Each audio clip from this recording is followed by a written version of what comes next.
प्रकार का काल का डर, कोई प्रकार के पाप और पुण्य का चक्कर, ऐसा कुछ है नहीं। वो अजर अमर देश है। गुरु महाराज कहते हैं वहां पे आनंद ही आनंद है। ऐसे देश में मैं, जो काल के परे का देश है, जो परब्रह्म के परे का देश है, ऐसा जो सत्स्वरूप आनंद ब्रह्म देश है, उस देश में मैं इन हंसों को सभी को एक एक करके लेके जाऊंगा। बिल्कुल गारंटी के साथ मैं एक एक को लेके जाऊंगा। क्या कहते गुरु महाराज कि एक भेज दिया मैं आगे, जुग जुग हंसा भाई, बहुत हंसा की आज्ञा मोने, ताते रहू जुग माई। कि एक भेज दिया मैं आगे, जुग जुग हंसा भाई। गुरु महाराज कहते हैं कि जैसे गुरु महाराज अभी 250-300 साल पहले आए, और गुरु महाराज कहते हैं कि अभी हम तो ये वाणी जी पढ़ रहे, 250-300 साल पहले, 250 साल पहले जो गुरु महाराज ने लिखी हुई है ये वाणी पढ़ रहे, तो गुरु महाराज ने ये वाणी जी में सब चीजें लिखी हुई है। तो कई एक भेज दिया मैं आगे, जुग जुग हंसा भाई। मैं इसके पहले भी बहुत युगों में आया, हर युग में आया और बार बार आया, और जब जब भी मुझे हंस मेरे शरण में आए, तब तब, जब जब पहले जब युगों में मैं आया, तब तब जो जो भी हंस मेरे शरण में आए, मेरी भक्ति धारण की, मुझे निजमन दिया, उस सत्स्वरूप परमात्मा को निजमन दिया, तो कई एक भेज दिया मैं आगे। ऐसे सभी को मैंने आगे यानी उस सत्स्वरूप में भेज दिया। इसके पहले मैं, अभी आने के इसके पहले भी मैंने बहुत लोगों को सत्स्वरूप में भेज दिया है। जुग जुग हंसा भाई, इसके पहले वाले जितने भी युग होके गए, उस युग यानी जो तुम्हारा युग, युग यानी कलयुग, द्वापर, त्रेता और सतयुग, ऐसे कितनी चौकड़ियां हो गई, और कितनी चौकड़ियों में मैंने कितने हंसों को उस सस्वरूप में भेज दिया। और बहुत हंसा की आज्ञा मुने ताते रहू जुगमाई। गुरु महाराज कहते हैं मुझे बहुत हंसों की आज्ञा है, मतलब उस सस्वरूप परमात्मा ने मुझे बहुत हंसों को इस मृत्यु लोक से उस सस्वरूप परमात्मा के देश में भेजने की आज्ञा दी है, मतलब लाइसेंस दिया है, मतलब परमिशन दी है कि यहाँ से आप जो जो भी मेरे में मिलना चाहते हैं, मेरे सत्स्वरूप परमात्मा के देश में मिलना चाहते हैं, उनको सभी को आप भेजो। यह ऐसी आज्ञा मुझे मिली है, इसलिए मैं ताते रहूं जगमाई, इसलिए मैं इस जगत में रहता हूँ, बार बार आता हूँ और बार बार जगत में रहता हूँ, और बार बार हंसों को उस सत्स्वरूप में भेजता हूँ। क्या कहते हैं कि एक हंस आगला मिल्या, सुन मो पासे आवे, दर्शन करत नाव प्रकाशे, रग रग तन सुख पावे। कई एक हंस आगला मिला। गुरु महाराज कहते कि मुझे पहले के जो भी हंस मिलते, पहले के मतलब जब जब भी मैं पहले आया था, या फिर जो मेरे संत है, जो भी संसार में काम करते हैं, जब जब भी मेरी सत्ता चलती है, उस सत्ता के आधार से वो काम करते हैं, उस संतों के पास जो जो भी हंस आए, जो जो जिन्होंने जिन्होंने भी मेरा ज्ञान सुना और जिन्होंने जिन्होंने मेरा ज्ञान धारण किया, कई एक हंस आगला मिला, सुन मोह पास से आवे। यह ऐसे हंस अगर मेरे पास आते हैं, तो गुरु महाराज कहते हैं वो मेरे पास आते ही है। अगर आते हैं का विषय नहीं, अगर मगर का विषय नहीं है। जिन्होंने मेरा ज्ञान पहले सुना है, वह सभी के सभी हंस मेरे पास आते हैं। सुन मोह पासे आवे और दर्शन करत नाव प्रकाश है। गुरु महाराज कहते हैं जैसे ही मेरा दर्शन उन्होंने किया, उनके घट के अंदर नाव प्रकाश हो जाता है, मतलब नयनचर की कला जागृत हो जाती है। और रग रग तन सुख पावे। गुरु महाराज कहते हैं कि रग रग नाड़ी नाड़ी उस हंस का सुख पाना चालू हो जाता है, तन उनका तन सुख पाता है। ऐसे गुरु महाराज कहते हैं। यहाँ तक हमारा हुआ था उस दिन, अभी हम इसके आगे की बात करेंगे। क्या कहते हैं, बांधा ओ जग मोहे न जाने हो, बांधा ओ जुग मोहे न जाने, कोई बिरला हंस पिछाने। क्या कहते,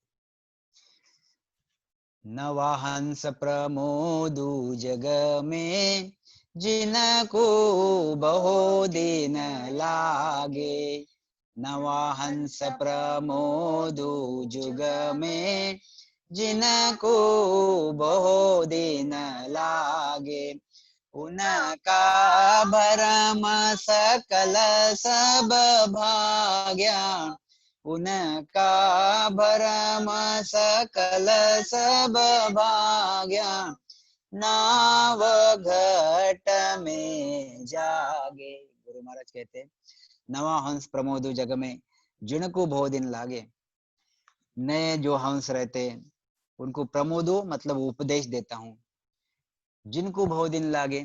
जैसे गुरु महाराज 250 साल पहले 300 साल पहले की ये बात है, समझो, जो वाणी जी लिखी हुई है। तो तब गुरु महाराज कहते हैं कि नवा हंस प्रमोदु जग में, जिनको बहुत दिन लागे, कि जो जो मेरे पास हंस आते हैं, नए हंस आते, एकदम नए हंस, तो वो नए हंस आते कि उनको मैं ज्ञान देता हूँ, नवा हंस ज्ञान देता हूँ, मेरा ज्ञान देता हूँ, सत्स्वरूप का ज्ञान देता हूँ। नवा हंस प्रमोद युग में, जिनको बहुत दिन लागे, मगर उसमें उन्होंने ये कुदरत कला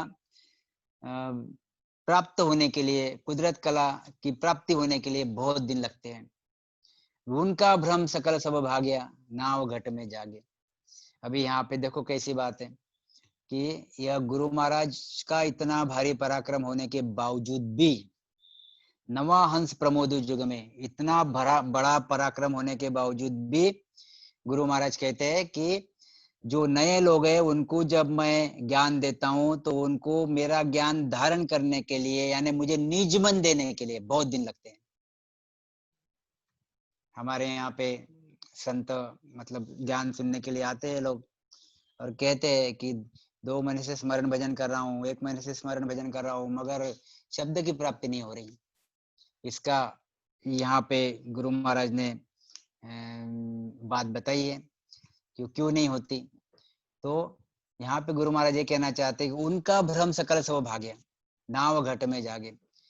जब तक किसी के भ्रम भगते नहीं मतलब अंदर भ्रम कौन से रहते अंदर, कि जो युगों युगों से वो भक्ति करते आ रहे हैं, कौन सी भक्ति करते आते हैं, तो त्रिगुणी माया की भक्ति करते हैं, यानी सगुण की भक्ति करते हैं। सगुण की भक्ति करते हैं, ब्रह्मा भगवान, विष्णु भगवान की, शंकर भगवान की भक्ति करते हैं, शक्ति की भक्ति करते हैं, देवी देवताओं की भक्ति करते हैं, ज्यादा में ज्यादा परब्रह्म की भक्ति करते हैं। तो यह भक्तियां वो युगों युगों से करते आते रहते हैं, और युगों युगों से उन्होंने रामायण पढ़ी हुई रहती, मतलब युगों युगों से कहने का मतलब कि बहुत वर्षों से करते आते। इसके पहले भी वही भक्तियां करते थे, यूं समझ के चलो आप। इसके पहले जन्म में, इसके पहले जन्म में, इसके पहले जन्म में, तो उनके ऊपर एक दिमाग पे वो चीज छाई हुई रहती। त्रिगुणी माया का जो पगड़ा है, वो पगड़ा उनके दिमाग पे बैठा हुआ रहता। तो उनको उनका भ्रम सकल सब भाग्य, तो यह सत्स्वरूप का ज्ञान उनके लिए एकदम नया रहता। तो जब तक सत्स्वरूप का ज्ञान नया रहता, यह ज्ञान समझने के लिए उनको कुछ दिन लगते हैं। सॉरी, यह ज्ञान समझने के लिए उनको कुछ दिन लगते हैं, और जब तक उनको ज्ञान समझता नहीं तब तक गुरु महाराज जो कहते हैं, गुरु महाराज के ज्ञान पे मतलब कुदरत कला पे उनका निज मन नहीं आता। ये बात बहुत ख्याल में रखने जैसी है। निज मन नहीं आता। हमारे पूरे जो भक्ति का सार है, जो भक्ति का बेस है, हमारे पूरे भक्ति का जो बेस है, बेस फक्त निजमन पे आधारित है। जब तक हमारा निजमन उस सस्वरूप परमात्मा को या फिर कुदरत कला को नहीं हम देते, तब तक हमको वो चीज घट में नहीं आती। तो गुरु महाराज यही कहना चाहते कि नवे हंस को फट करके अगर आप बोलो कि भाई तू स्मरण भजन कर और तू निजमन दे, तो उसका निजमन आएगा ही नहीं, दे ही नहीं पाएगा। वो हमेशा भ्रम में रहेगा कि ये ठीक है, कि वो ठीक है, ये अच्छा है, कि वो अच्छा है। फिर इतने दिन से ये लोग हम लोग मूर्ति पूजा करते हैं, मंदिर में जाते हैं, फिर उपवास करते हैं, फिर हम जब तब करते हैं, इतने बढ़िया बढ़िया धाम है, इतने संसार के लोग 90-95% लोग वही भक्ति करते हैं, फिर वो क्या झूठी है क्या? और ये जो बोल रहे हैं कि कुछ करना ही नहीं पड़ता, फक्त राम राम करो और फिर बैठे रहो अपने आसन मार के और फक्त राम राम करो और हमको निजमन दो। अब यहाँ तो कोई मूर्ति पूजा नहीं, कुछ नहीं, तो उनके वही दिमाग में चीजें घूमते रहती। तो उनका भ्रम सकल सब। अब फिर ये गुरु महाराज एक साखी, एक पद, एक अध्याय बोल बोल के उनको समझाते। क्या समझाते उनको? कि यह जो माया का ज्ञान है और यह जो ब्रह्म का ज्ञान है, यह माया के ज्ञान की पहुंच कहाँ तक, मतलब त्रिगुणी माया के ज्ञान की पहुंच कहाँ तक है, तो वो पहुंचे ज्यादा में ज्यादा विष्णु के लोक तक, शक्ति के लोक तक। और परब्रह्म की पहुंच कहाँ है, तो परब्रह्म तक, मतलब या फिर पूरे ओंकार ब्रह्म की पहुंच कहाँ तक है, ब्रह्मा विष्णु महेश की भी और इन सब की, तो परब्रह्म तक, इसके परे नहीं है। और मैं जो बात बता रहा हूँ वो सस्वरूप परब्रह्म की बता रहा हूँ। तो आपको सस्वरूप परब्रह्म में मैं लेके जाने वाला हूँ। यहाँ जब तक ये परब्रह्म का विषय है, ओंकार परब्रह्म का, तो यह विषय यानी काल का देश है, और मैं जिस देश में लेके जा रहा हूँ काल के परे का देश है। यहाँ पे जो ओंकार परब्रह्म में कर्मों पे चलता है यह देश, जैसे जैसे कर्म करोगे वैसे वैसे आपको फल भोगने पड़ेंगे, वापस बार बार जन्मने मरने में आना पड़ेगा। मैं जो देश की बात कर रहा हूँ उस देश में आपको एक बार चले जाने के बाद वापस वहां पे काल आता नहीं, वहां पर जन्मना मरना रहता नहीं, वहां पे वापस नरक और 84 लाख योनि गर्भ का दुख कोई रहता नहीं, वहां पे सिर्फ सिर्फ सिर्फ आनंद ही आनंद और आनंद ही आनंद रहता। जब ऐसा ज्ञान हम धीरे धीरे गुरु महाराज कहते कि जब ऐसा मैं ज्ञान उनको धीरे धीरे देता हूँ, तो उनके समझ में फिर बात थोड़ी थोड़ी आती है। थोड़ी थोड़ी बात समझ में आने के बाद उनका मेरे पे विश्वास आता है, उनके धीरे धीरे भ्रम चले जाते हैं, और भ्रम जाते जाते उनको फिर और धीरे धीरे मेरे पे विश्वास आता है। विश्वास आने के बाद फिर मुझे वो निजमन देते हैं। जैसे ही उन्होंने निजमन दिया, मेरी मेहर उस पे होती है। गुरु महाराज यहाँ कहना चाहते हैं, जैसा उदाहरण के लिए अगर एक आधा घर है, गोडाउन है, गोडाउन जिसमें हम कुछ तो भी एक माल भर के रख देते, और बहुत दिनों से उसमें माल पड़ा रहता एक आधे गोडाउन में, और जब हमको उसमें और भी नया माल भरना रहता, वो गोडाउन तो पहले ही फुल है, तो उसमें अगर नया माल भरना रहा तो हमको वो गोडाउन का माल पूरा खाली करना पड़ता। वह गोडाउन का माल जब हम पूरा खाली करेंगे, उसको साफ कर लेंगे, बिल्कुल उसमें अभी कुछ भी नहीं है पुराना माल, तो फिर हम नया माल बढ़िया भर सकेंगे, और फिर बढ़िया भरते आता वो माल। Same to same Guru Maharaj यहाँ ये कहना चाहते कि उसके अंदर जो भी माया का जो ज्ञान है, जो ब्रह्म तक का ज्ञान है, माया ब्रह्म तक का ज्ञान है, यह ज्ञान उनको धीरे धीरे निकालना पड़ेगा। मतलब वो भ्रम, उनके जो भ्रम है, यह भ्रम सब धीरे धीरे निकालने पड़ेंगे। धीरे धीरे निकालने के बाद मेरे पास जो ज्ञान है, वह ज्ञान मैं धीरे धीरे उसमें भरता हूँ, और उनके भ्रम निकालता हूँ, और मेरे ज्ञान को उनको हर चीज भांति भांति समझाता हूँ। जब ऐसा समझेंगे तब गुरु महाराज कहते हैं कि तब मेरे पे उनकी, तब वो मुझे निजमन देते, और तब फिर निजमन देते, तब फिर उनको ये चीज मिलती। तो नवा हंस प्रमोद युग में, तो ऐसा नए हंसों को प्रमोद यानी हंसों को उपदेश देना पड़ता। उपदेश दे दे के उनके भ्रम सब जाते, फिर तब उनके घट में नाव जागृति होती। एक तो यह विषय हो गया। दूसरा विषय ऐसा भी है इसमें कि कोई भले ही लाख दूसरी भक्तियां करते रहो, कितने भी दिन दूसरी भक्तियां करते रहो, मगर जब भी गुरु महाराज का ज्ञान उन्होंने सुना, गुरु महाराज के सामने आके बैठे, वो क्षण ऐसा हुआ कि उस क्षण में गुरु महाराज ने ऐसी कोई तो भी साखी बोली हो, फिर ऐसा कोई तो भी प्रभाव है, ऐसी कोई तो भी चीज बताई हो कि उस चीज की वजह से वह जो सामने बैठा हुआ आदमी है उसमें कहीं ना कहीं ये पॉजिटिव चीज बन गई कि नहीं, बहुत बढ़िया चीज है, और तब उसने निजमन दे दिया।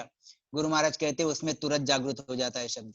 मतलब दोनों भी चीजें बनती है। ऐसा नहीं है कि सभी को युगों युग, मतलब सभी को बहुत दिन लगते हैं, ऐसा विषय नहीं है। किसी किसी को तुरंत मेहर हो जाती है। गुरु महाराज ने एक जगह लिखा है कि जो ज्यादा होशियार रहता उसको मेहर होने के लिए टाइम लगती, और जो भोला रहता उसको जल्दी मेहर हो जाती, क्योंकि भोले लोग जल्दी दिल देके बैठते, मतलब निजमन देके बैठते, और हमारे भक्ति में बिना निजमन से काम होता नहीं। गुरु महाराज कहते हैं भेद सहित ज्ञान घट आवे, मैं भेद सहित ज्ञान घट आवे, मैं भेद देता हूँ, ज्ञान देता हूँ, भेद देता हूँ, ज्ञान देता हूँ सामने वाले को, और प्रेम भाव नहीं छो मन पावे। जब तक उसका प्रेम भाव और विश्वास मेरे पे आता नहीं, तब तक गुरु महाराज कहते प्रेम भाव नहीं छो मन पावे, मोक्ष मिलन की या उपाय। जब उनका प्रेम भाव और विश्वास मेरे पे आएगा तभी तो उनका मोक्ष होगा, क्योंकि मोक्ष मिलन की यही उपाय, दूजी नहीं सृष्टि में भाई। तो यहाँ पे दो विषय है। किसी किसी को नैनसर की प्राप्ति जल्दी हो जाती है, कोई ज्ञानी ध्यानी अपने अपने इसमें पड़ा रहता है, और गुरु महाराज का ज्ञान सुनता नहीं, गुरु महाराज का ज्ञान समझता नहीं, अपने अहम में हूँ पद में, इसमें यही लिखा है, ये पद में यही लिखा है गुरु महाराज ने, अहम पद अहम और हूँ पद में रहता है। तो गुरु महाराज कहते हैं उसको ये जन्म में तो भी मेरे पास से चीज मिलेगी नहीं। और इतना नक्की कि उन्होंने ये ज्ञान सुना हुआ है, और यह ज्ञान सुन के भले ही वो वहां से चले गया हो, अगले जन्म में अगले जन्म में अगले जन्म में कभी ना कभी वापस ये ज्ञान सुनेगा जरूर, और वो एक दिन मोक्ष में जाएगा। इसमें दो बातें नहीं है, मगर ये जन्म में नहीं जाएगा, गुरु महाराज ये कहना चाहते हैं। तो हम लोगों के यहाँ पे भी, हम लोग मतलब जहां जहां भी सत्संगत होती है वहां पे भी ये चीज बनती है। बहुत से हंस नए लोग आते हैं, तो 100 में से पहले दिन अगर 100 नए लोग आए तो दूसरे सत्संगत में उसमें के 95 रहते ही नहीं, 5 लोग रहते नए, वो पुराने वाले पहले दिन वाले, फिर 95 चले जाते, फिर दूसरे और कोई तो भी आते रहते, वो तो चलते रहता। तो फिर ऐसे 2 दिन 3 दिन 4 दिन सत्संगत लो तो फिर वो 2 में से एक ही रहता, बाकी चले जाते। ऐसे जो यह ज्ञान, ये इनके पास जो ज्ञान है, इन ज्ञान से यह ज्ञान कुछ अलग है, इसलिए इनके ये ज्ञान के सामने वो टिकते नहीं, यह ज्ञान के सामने वो ज्ञान को पकड़ते नहीं, और पकड़ते नहीं इसलिए वो 1-2 सत्संग सुने के फिर चले जाते, क्योंकि इस ज्ञान की उनको पहचान नहीं है। तो ये हिसाब से गुरु महाराज कहते हैं, इसलिए मैं भी बार बार कहते रहता हूँ मेरे सत्संगत में भी कि आप 15 सत्संगत 20 सत्संगत सुनोगे तो आपको ये ज्ञान समझेगा। ये क्या 2 सत्संगत में ये ज्ञान समझता नहीं। गुरु महाराज ने 18 साल तक स्मरण भजन किया, तब वो वाणी जी लिखी। 18 साल तक अनुभव किया हुआ वो वाणी में लिखा हुआ एक एक शब्द आपको एक सत्संगत में कैसा समझ जाएगा।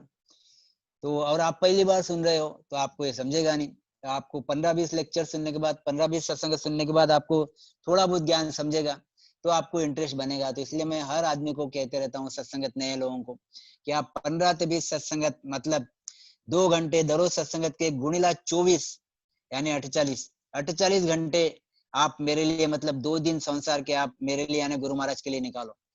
2 दिन 2 घंटा इंटू 24 लेक्चर्स यानी 48 घंटे, 48 घंटे यानी 2 दिन। पूरे संसार के आपके जो भी 60 70 80 साल की उम्र है उसमें से खाली 2 दिन आप गुरु महाराज को दो। फिर अगर गुरु महाराज का ज्ञान नहीं सुना तो आप फिर वापस 25वें दिन मेरे यहाँ मत आना, मतलब गुरु महाराज का ज्ञान मत सुनना। मुझे 100% गारंटी है, विथ गारंटी, कि गुरु महाराज का एक एक शब्द ऐसा है, अगर वो 15-20 लेक्चर बराबर सुन लेता है मन लगा के, तो वापस उसको कोई प्रकार का प्रश्न ही नहीं रहता। गुरु महाराज ये कहना चाहते कि नवा हंस प्रमोदु जग में जिनको बहुत दिन लागे। जैसे गुरु महाराज जब राजस्थान से तो यूपी गए, उत्तर प्रदेश गए, रचोला, तो तब गुरु महाराज को काफी लोग मिले बीच में, कोई राजा मिला और कोई अलग ब्रह्मचारी मिला, फिर कोई अलग अलग मिलते गए, बालाजी पंडित मिला। तो गुरु महाराज ने सभी से बहुत बढ़िया बढ़िया सत्संगत की, बढ़िया बढ़िया चर्चा की, बढ़िया बढ़िया समझाने की कोशिश की, मगर सभी लोग गुरु महाराज के शरण में नहीं आए। इतना भारी भारी समझाने के बावजूद भी नहीं आए। जो आए वो तो मोक्ष में चले गए, और जो नहीं आए उनके सुकृत बन के रह गए, उस जन्म में तो मोक्ष में नहीं गए। आगे जब भी 100% आगे गए होंगे अभी तक, या फिर जाएंगे आगे, क्योंकि कुदरत कला का जो ज्ञान है, यह ज्ञान वेस्ट जाता नहीं, वाया जाता नहीं।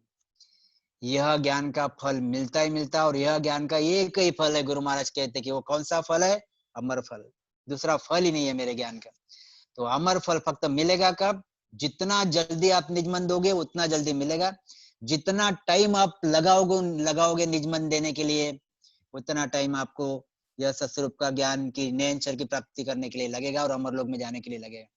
तो यही गुरु महाराज कहते हैं, ना नवा हंस प्रमोदु जग में जिनको बहुत दिन लागे, उनका भ्रम सकल सब भाग्या नाव घट में जागे। तो एक बार भ्रम उनके भग गए, और फिर नाव अंदर घट में जागृत हो गया। एक स्थान भी अगर हो गया तो फिर वो हंस को ऐसा लगता है कि मैं दूसरा कितने जल्दी करूं, कितने जल्दी नहीं, बस स्मरण भजन करते रहता, सरीखा मुंह चलते रहता। ऐसे गुरु महाराज का, जो गुरु महाराज के ज्ञान की इतना बड़ा पराक्रम है। तो हम लोग ये चीजें हमारे रूटीन में देखते रहते हैं कि लोग एक बार नाव उनके ज्ञान समझ में आ गया ना, एक बार नयन शक्ति प्राप्ति हो गई तो उनका मुंह सरीखा सरीखा चलते था, राम राम राम राम, इसके सिवा दूसरा सूझता ही नहीं। जो गुरु महाराज ने वाणी में भी लिखा हुआ है, हम आंखों के सामने ही उदाहरण देखते रहते। तो वैसी चीज है। क्या कहते गुरु महाराज, केवल भक्त कोई नहीं जाने, भरमा भरमी गावे। केवल भक्त कोई नहीं जाने, भरमा भरमी गावे। पार ब्रह्म लग निर्गुण पोचे, पार ब्रह्म लग निर्गुण पोचे।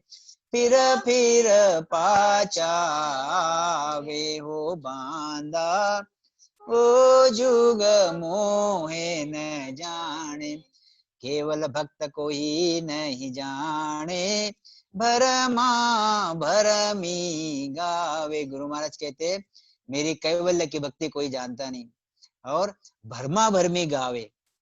कि बहुत बार हमारे से भी चीज बन जाती है ऐसे, कि जैसे पेशेंट बन के आते कोई और हम बात करते कि यह भक्ति बहुत बढ़िया है, कैवल्य की भक्ति है, आप सुनो, 10 12 15 लेक्चर्स आके सुनो, ऐसा राम राम करना पड़ता है, ये सब चीज हम बताते। तो यह मस्त सुन लेते, एक सत्संग सुनते, 2 सत्संग सुनते, फिर बोलते कि डॉक्टर साहब आपका और हमारा एक जैसा ही है, फक्त नाम नाम में फर्क है, ये भी केवल की भक्ति है और वो भी केवल की भक्ति है जो हम कर रहे हैं। तो गुरु महाराज ये कहना चाहते, ऐसे ही गुरु महाराज को भी जो बीच में जो संत मिले, जो भी गुरु महाराज को ज्ञानी ध्यानी मिले, और पहले पहले युगों से गुरु महाराज के पहली बार यहाँ नहीं आ रहे, इसके पहले भी बहुत बार आए हुए। तो गुरु महाराज को तो ये बहुत गाढ़ा अनुभव है इन चीजों के बारे में, कि कैसे कैसे संत गुरु महाराज के सामने आए और कैसे कैसे उन्होंने गुरु महाराज ने उनसे चर्चा की। तब सब ये बातें गुरु महाराज के ख्याल में आई कि केवल भक्त कोई नहीं जाने, भरमा भर में गावे। कि यही कहते हैं लोग कि हमारी भक्ति तुम्हारी भक्ति एक जैसी है, सभी भक्तियां एक जैसी ही रहती है और सभी भक्तियां परमात्मा में जाके मिलती है। ये बहुत बड़ा भ्रम उनमें है। गुरु महाराज स्पष्ट शब्द में कहते हैं कि ऐसा नहीं है। ये जो कहते हैं कि सभी भक्तियां एक ही जगह मिलती है, ये पर ब्रह्म होनकाल की बात करते हैं। ये आखिर में कोई भी भक्ति करो, ये एंड रिजल्ट आपको मैक्सिमम तो आपको परब्रह्म में पहुंचाएगी वो भक्ति, या फिर वह भक्ति परब्रह्म में नहीं भी पहुंचे आपको, तो जिस दिन महाप्रलय हो जाएगा आप सबके सब परब्रह्म में जाके बैठ जाओगे। मतलब एक दिन आपको परब्रह्म में जाके बैठना ही है, भक्ति करके जाओ, बिना भक्ति करके जाओ। तो गुरु महाराज कहते हैं कि संसार के लोग ऐसे कहते हैं कि सभी एक ही जगह पहुंचते हैं, मगर गुरु महाराज कहते हैं कि मेरा जो देश है, मेरा जो पद है, वो पद इसके परे है। जो तुम कह रहे हो उसके परे, उसके आगे की बात मैं कहता हूँ।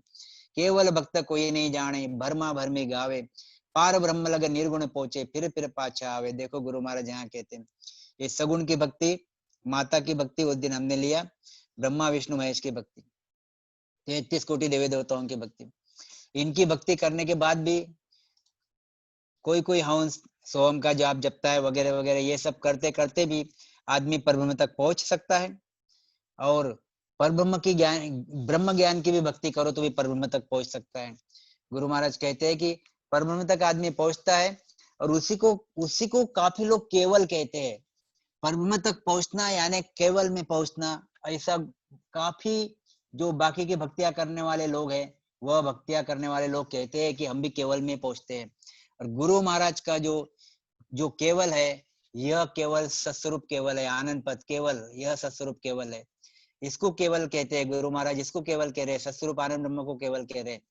और संसार के लोग परब्रह्म को केवल कहते हैं। तो परब्रह्म को केवल कहते हैं तो वो यहाँ तक पहुंचते हैं परब्रह्म तक, और कहते हैं कि हम भी केवल में पहुंचते हैं। और गुरु महाराज कहते हैं कि मेरा केवल आपके केवल के आगे है, जो सत्स्वरूप केवल है उसके आगे है। आप जो केवल की बात कर रहे हो परब्रह्म की, वहां से आने की रीत है, वहां से मृत्यु लोक से आदमी उस परब्रह्म में जाता भी है, और उस परब्रह्म से वापस मृत्यु लोक में आता भी है। मतलब आवागमन वहां पे छुटता नहीं। इतना रखिए कि बहुत दिनों के बाद परब्रह्म से आदमी नीचे आता है। जैसे देवी देवताओं के देश में गए तो जल्दी ही वापस 84 लाख योनियों में आ जाता है। विष्णु भगवान के देश में जाओ वैकुंठ में, तो आपको जल्दी आना पड़ता है 84 लाख योनियों में, या फिर जो भी आगे की योनियों में। मगर परब्रह्म में अगर गए तो आपको बहुत युगों युगों के बाद जिस मनुष्य शरीर में आने को मिलेगा, मगर आवागमन नक्की रहेगा, आना जाना चलेगा।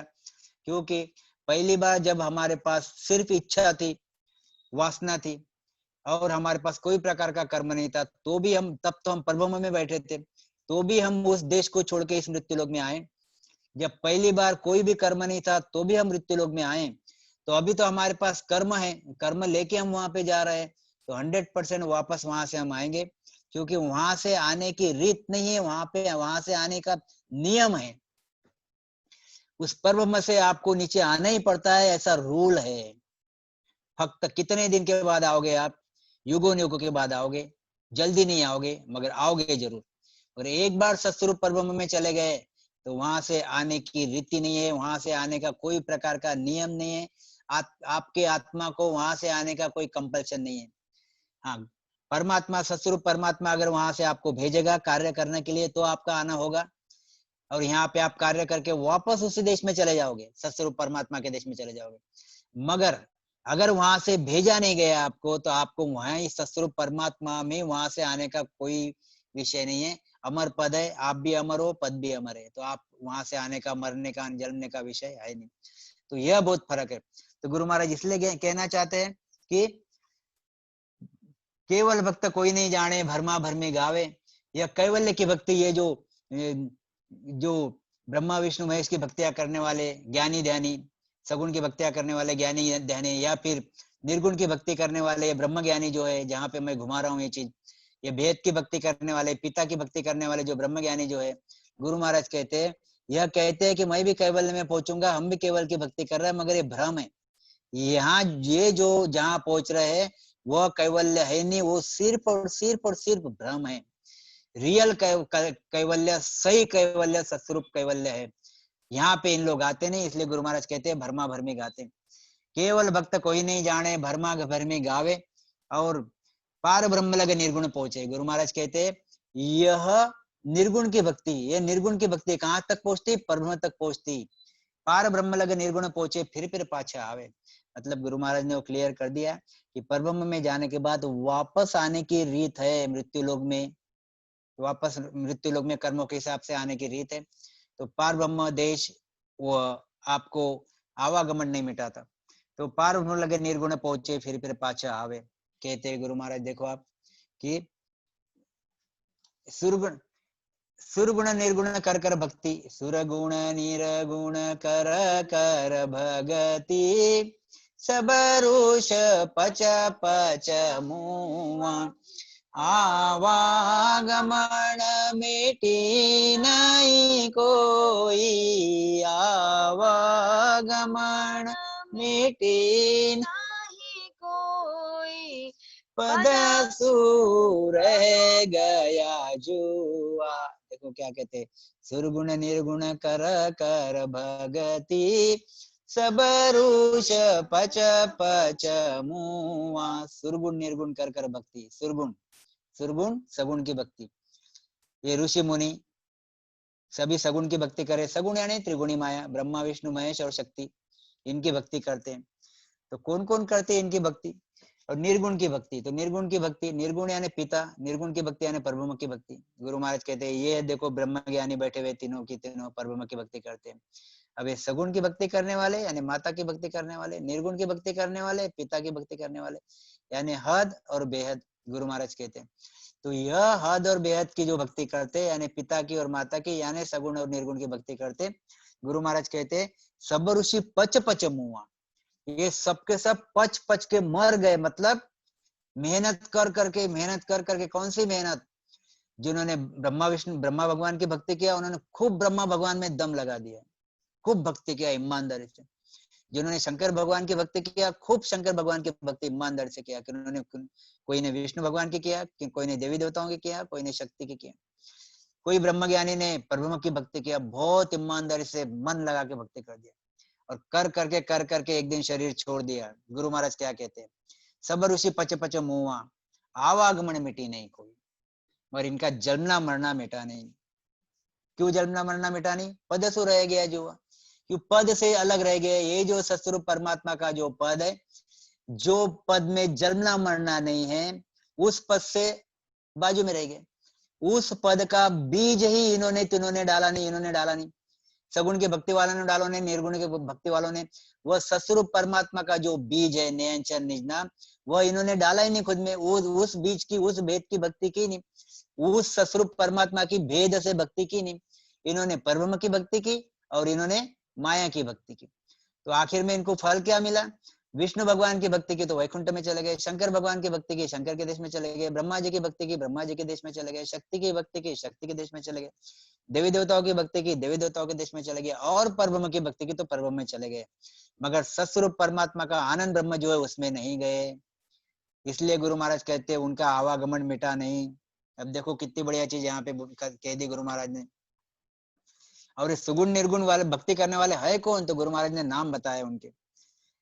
तो गुरु महाराज कहते कश्यप, भरद्वाज, अत्रि, विश्वामित्र, गौतम, वशिष्ठ, जमदग्नि, भृगु, अंगिरा, मरीचि, पुलह, पुरस्त, ऋतु वगैरह वगैरह वगैरह वगैरह ऋषि मुनि, यानी ऐसे, ये तो मैंने नाम सैंपल के लिए बताया। गुरु महाराज कहते हैं ये तो बड़े बड़े नाम जो आप पहचानते हो संसार में, यह नाम बताया, ये सगुण और निर्गुण की भक्ति करने वाले संत है जिनके मैंने नाम बताया।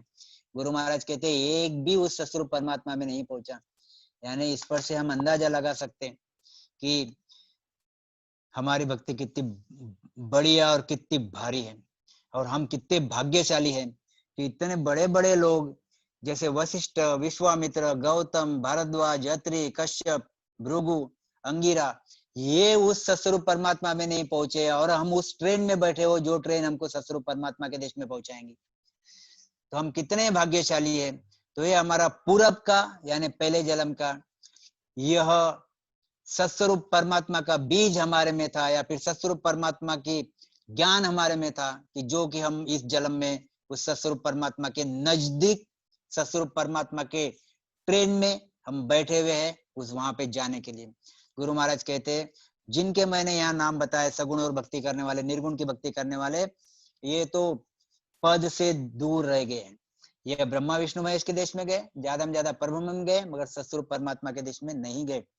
सुरगुण निर्गुण कर कर भगति, सब ऋषि पच पच मुआ, आवागमन मिटी नहीं कोई, पद सूर गया जुआ। तो ये पद से, सस्वरूप पद से दूर रह गए, जुआ यानी अलग रह गए। तो ऐसी हमारी भक्ति है। हमारे भक्ति में एक ही चीज हमको ख्याल रखना पड़ता, हमको सत्स्वरूपी परमात्मा का जो सद्गुरु है, मतलब सत्स्वरूप आनंद ब्रह्म का जो भेद बताने वाला जो सद्गुरु है, उस सद्गुरु के शरण में अगर हम गए तो हमको सत्स्वरूप परमात्मा के देश में जाने को मिलता है। जैसे यहाँ पे जो निर्गुण भक्ति करने वाले जो संत है, यह संत समझो, ये यहाँ का संत अगर सत्स्वरूप परमात्मा के सद्गुरु के शरण में जाता था तो यह परब्रह्म में न जाते हुए यह सत्स्वरूप परमात्मा के देश में जाते थे। मगर इन्होंने सत्स्वरूप परमात्मा के जो संत है, जो सद्गुरु है, ऐसे हमारे गुरु महाराज इनके शरण में नहीं आए, और यह शरण में गए परब्रह्म के जो स्वयं काल है। गुरु महाराज कहते उनके शरण में जाने की वजह से यह काल के मुंह में रह गए। यह निर्गुण के संत और ये सगुण के संत काल के मुंह में रह गए, और काल के मुंह से बाहर नहीं निकले। मतलब पहले भी काल में थे, जब उन्होंने भक्ति नहीं की निर्गुण की तभी भी काल में ही थे, और इसके पहले भी अनेक युगों से काल में ही थे, काल के मुंह में ही थे। और आज भी उन्होंने भक्ति धारण की तो भक्ति काल की ही धारण की, होन काल की ही धारण की, और वापस काल के मुंह में चले गए। गुरु महाराज कहते काल के मुंह से काल के परे नहीं हुए, वो सस्वरूप परमात्मा जहाँ पे काल पहुंचता नहीं, ऐसे सस्वरूप परमात्मा के देश में नहीं गए, यानी काल से परे हुए नहीं, वो काल के देश में रह गए। और गुरु महाराज ये कहना चाहते आवागमन मिटी नहीं कोई, पद सु रह गया जुआ। क्या कहते आगे देखो आप, मूरत मूरत सब ही गावे, करणी सबे पिछाणे, बिन मूरत करणी बिन पावे, बिन मूरत करणी बिन पावे आगत कोई हन जाने हो बांधा ओ जुग मोहे न जाने। गुरु महाराज कहते हैं बांधा, हे अर्जी भाटी, मुझे ये जग जानता नहीं। क्यों जानता नहीं? इतने बढ़िया बढ़िया उदाहरण दिए गुरु महाराज ने। देखो, सगुण की भक्ति करने वाले इतने बड़े बड़े ज्ञानी, निर्गुण की भक्ति करने वाले इतने इतने बड़े बड़े ब्रह्म ज्ञानी, यह भी मुझे जानते नहीं। मतलब विषय ऐसा है कि उनको ये चीज पता ही नहीं है, इसलिए जानते नहीं। इसलिए गुरु महाराज ने अगाध बोध में लिख दिया कि नहीं नहीं दोष है आकू भाई, इनका किसी का भी दोष नहीं है, क्योंकि ये मुझे पहचानते नहीं। तो मूर्त मूर्त सबे गावे, अब ये पहचानते किसको है? करनी सबे पिछाणे। ये पहचानते किसको है? तो मूर्ति को पहचानते। मूर्त मूर्त सबे गावे, करनी सबे पिछाणे। और मेरे पास क्या है? बिना मूर्त करनी बिन पावे। मेरे पास कोई प्रकार की मूर्ति नहीं, कोई प्रकार की करनी मेरे इसमें करना पड़ता नहीं, मगर आगत कोई यानी जाने। मेरे पास जो गति है, मेरे पास जो परम मोक्ष में जाने का मार्ग है, परम मोक्ष में जाने का जो रास्ता है, यह मेरे पास जो ज्ञान है, इस ज्ञान की गति ही ये जानते ही नहीं। ये ज्ञान की इनको मालूम आती नहीं है। क्या कहते हैं? मूर्त मूर्त सभी ज्ञान।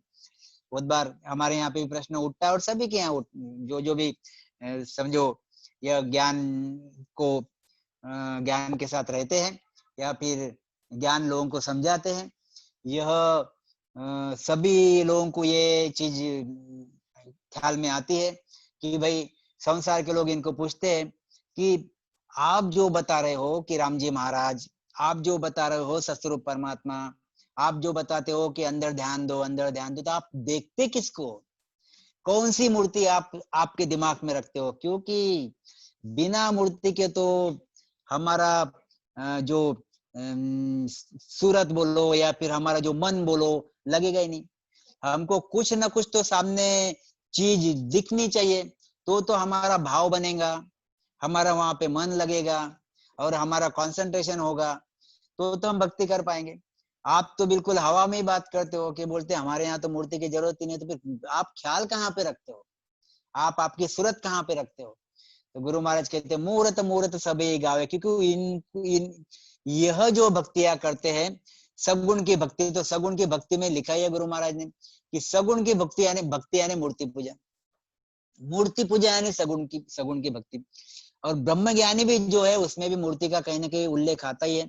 कोई कोई मूर्ति पूजा करता है, कोई कोई नहीं करता है, मगर उल्लेख आता ही, या फिर वो कुछ ना कुछ एक सामने मूर्ति, जैसे भलाई श्री कृष्ण की रखो, या फिर जो भी पार ब्रह्म के जो भी अवतार हो गए पहले, जो भी अवतार हो गए उनकी मूर्तियां रखो सामने, मतलब कुछ ना कुछ आंखों के सामने रखते हैं। और ये ब्रह्मा विष्णु महेश की चीजें आप आंखों, देवी देवताओं की चीजें आप आंखों के सामने रखो, और वो आंखों के सामने रख के वो भक्ति करते हैं, मूर्ति आंखों के सामने रखते हैं। तो गुरु महाराज यही कहते हैं कि मूर्त मूर्त सबे गावे और करनी सबे पिछाणी। और फिर जो भक्तियां ये करते हैं उसमें अनेक प्रकार की करनियां रहती है, जैसे तपस्या रहती है, और उनके जो उपवास रहते, जप रहते, तप रहते, और यज्ञ रहते, और नव विद्या अगर भक्ति करो तो उसमें 9 प्रकार के जो अलग अलग प्रकार की भक्तियां बताई हुई, नव विद्या भक्ति, तो यह सब चीजें उसमें रहती है। माला जपते हैं कोई, और कोई धामों में जाते हैं, कोई अलग अलग दिन अलग अलग उपवास करते हैं, कोई मौन धारण करता है, कोई यहाँ पे हिमालय में जाता है, या फिर कोई सन्यासी धर्म पालता है, या फिर कोई ऐसे अलग अलग प्रकार के होम हवन करते हैं। मीन्स कुछ न कुछ विधिया ऐसी करते रहते हैं। जो विद्या कर्म कांड बोले जाते हैं, और जो विद्या संसार में लोगों को पता भी है, वेदों की विद्या, भेदों की विद्या, और संसार में लोग करते रहते हैं, होम हवन वगैरह वगैरह, और उजवना बोलो या फिर और ये सब चीजें करते रहते हैं, और उसी में वो भिन्न भिन्न रहते हैं। मतलब जो बाहर की करनियां हैं वो बाहर की करनियां सब करते हैं। मूर्त मूर्त सब ही गावे, बाहर की करनी है, आंखों से दिख रही है। करनी सबे पछाणे, ये करनी अभी सब बाहर की करनी है, कर्म कांड है। इससे परम मोक्ष नहीं मिलता, इससे तुम्हारे कर्म नहीं कटते। गुरु महाराज कहते बिन मूर्त करनी बिन पावे, आगत कोई नहीं जाने। गुरु महाराज कहते तो कहते हैं कि मेरे शरण में आने के बाद मेरे पास कोई मूर्ति नहीं है, और मैं कोई मूर्ति को आपको भजने नहीं लगाता, और कोई प्रकार की करनी मेरे पास नहीं है। आपको कोई प्रकार का उपवास करने नहीं लगाता, कोई प्रकार का तप करने नहीं लगाता, कोई प्रकार की आपको माला फेरने नहीं लगाता, कोई प्रकार का आपको धाम जाने के लिए नहीं कहता, कोई आपको होम हवन करने के लिए नहीं कहता, और कोई प्रकार की अलग अलग ऐसी करनिया मैं करने लगाता नहीं। मैं सिर्फ एक ही चीज करने लगा था कि जो नयनचर की कला है, जो कुदरत कला है, उस कुदरत कला को आप निज मन दो। बस आपने निज मन दिया और आते जाते श्वास में एक जगह बैठ के स्मरण किया। एक पैसा आपको खर्चा करना नहीं, ना किसी को दान देना है, ना कोई धर्म करना है। बढ़िया एक आप मस्त जगह पे बैठ जाओ, बैठ जाके गुरु महाराज को, मैं आदि सदगुरु सुखराम जी महाराज को प्रणाम करो जैसे गुरु महाराज बता रहे हैं। मतलब गुरु महाराज के शरण में जाओ, मतलब सतस्वरूप परमात्मा के शरण में जाओ। और जब आप शरण में जाओगे, पूरे निजमन से आप भक्ति करके निजमन परमात्मा को दोगे तो आपको वो कुदरत कला आपके घट में वैसे ही प्राप्त हो जाएगी। यानी आपके सामने कोई मूर्ति रखी हुई नहीं है, आपने कोई प्रकार की करनी की हुई नहीं है, खाली आपने एक बस आसन लेके बैठे हो। मतलब आसन मतलब आप एक बढ़िया बैठे हो, और बैठ के आप राम स्मरण कर रहे हो, और आते जाते श्वास में राम स्मरण करते हो, राम स्मरण करके उस परमात्मा को निजमन देते हो। बस इतना ही, और कुछ भी नहीं। तो गुरु महाराज कहते कि आगत लखे न आगत कोई नहीं जाने। तो जो मेरे पास बिना मूर्ति की, बिना करनी की मेरे पास चीजें है, तो भी संसार के लोग मुझे जानते नहीं। क्या कहते? फिर गुरु महाराज कहते मोकु दया तुम्हारी आवे, सुन ली जो नर नारी। मोको दया तुम्हारी आवे, सुन ली जो नर नारी। सत स्वरूप की भगति बिना रे, सत स्वरूप की भगति बिना फांद पड़े सिर भारी हो बांधा, ओ जुग मोए न जाने। देखो कैसे गुरु महाराज कहते हैं कि मोकु दया तुम्हारी आवे, सुन ली जो नर नारी। मुझे आपकी दया आती है, हे नर नारी सुनो, मुझे आपकी दया आती है। और सत स्वरूप की भक्ति बिना रे, फंद पड़े सिर भारी। सत स्वरूप की भक्ति अगर आप नहीं करोगे, जो मैं बता रहा हूँ वो भक्ति अगर आप नहीं करोगे, तो बहुत भारी फंद पड़ेगा। कौन सा फंद? कर्मों का फंद। कौन से कर्म? पाप और पुण्य। और पाप और पुण्य का फल क्या है? वापस जन्मने मरने में आना, वापस गर्भ में आना। आप बात तो समझ ही लो। सभी संसार के लोगों ने ये बात समझ लेनी चाहिए, गुरु महाराज के ज्ञान को अच्छे से समझना चाहिए।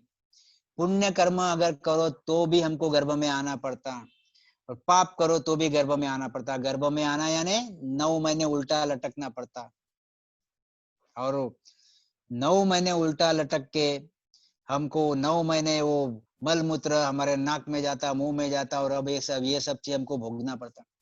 यानी हम यहाँ पे यूं समझ के चलो कि अगर हमारे आजू बाजू अगर कोई चिखल रहा, कीचड़ रहा, या कोई गंदगी रही, तो हम वहां पैर रखना नहीं चाहते एक सेकंड के लिए। और वहां पे 9 महीने रहते कैसे? फंद पड़े सिर भारी। गुरु महाराज कहते हैं बहुत भारी फंद पड़ेगा। ये तो एक उदाहरण दिया है, एग्जाम्पल दिया है। हम कल हमने एक वीडियो देखा नरक का, कितना भयानक दुख है। ऐसे तो 84 नरक है, और फक्त 84 नरक तो है, बाकी और अलग अलग इनके देश है यमदूत यमराज के, कि जहाँ पे भेजे जाता, और जहाँ पे भेज के बहुत पीड़ा दी जाती। फिर यह होने के बाद फिर 84 लाख में कभी कुत्ता, कभी गाय, कभी बिल्ली, कभी डुक्कर, कभी क्या क्या योनियां भोगनी पड़ती। पुण्य रहा पाप रहा, देखो पाप और पुण्य साथ में ही चलते हैं, बात ही ख्याल में रखो। लोग कहते हैं कि पुण्य है फिर मुझे क्यों भोगना पड़ता।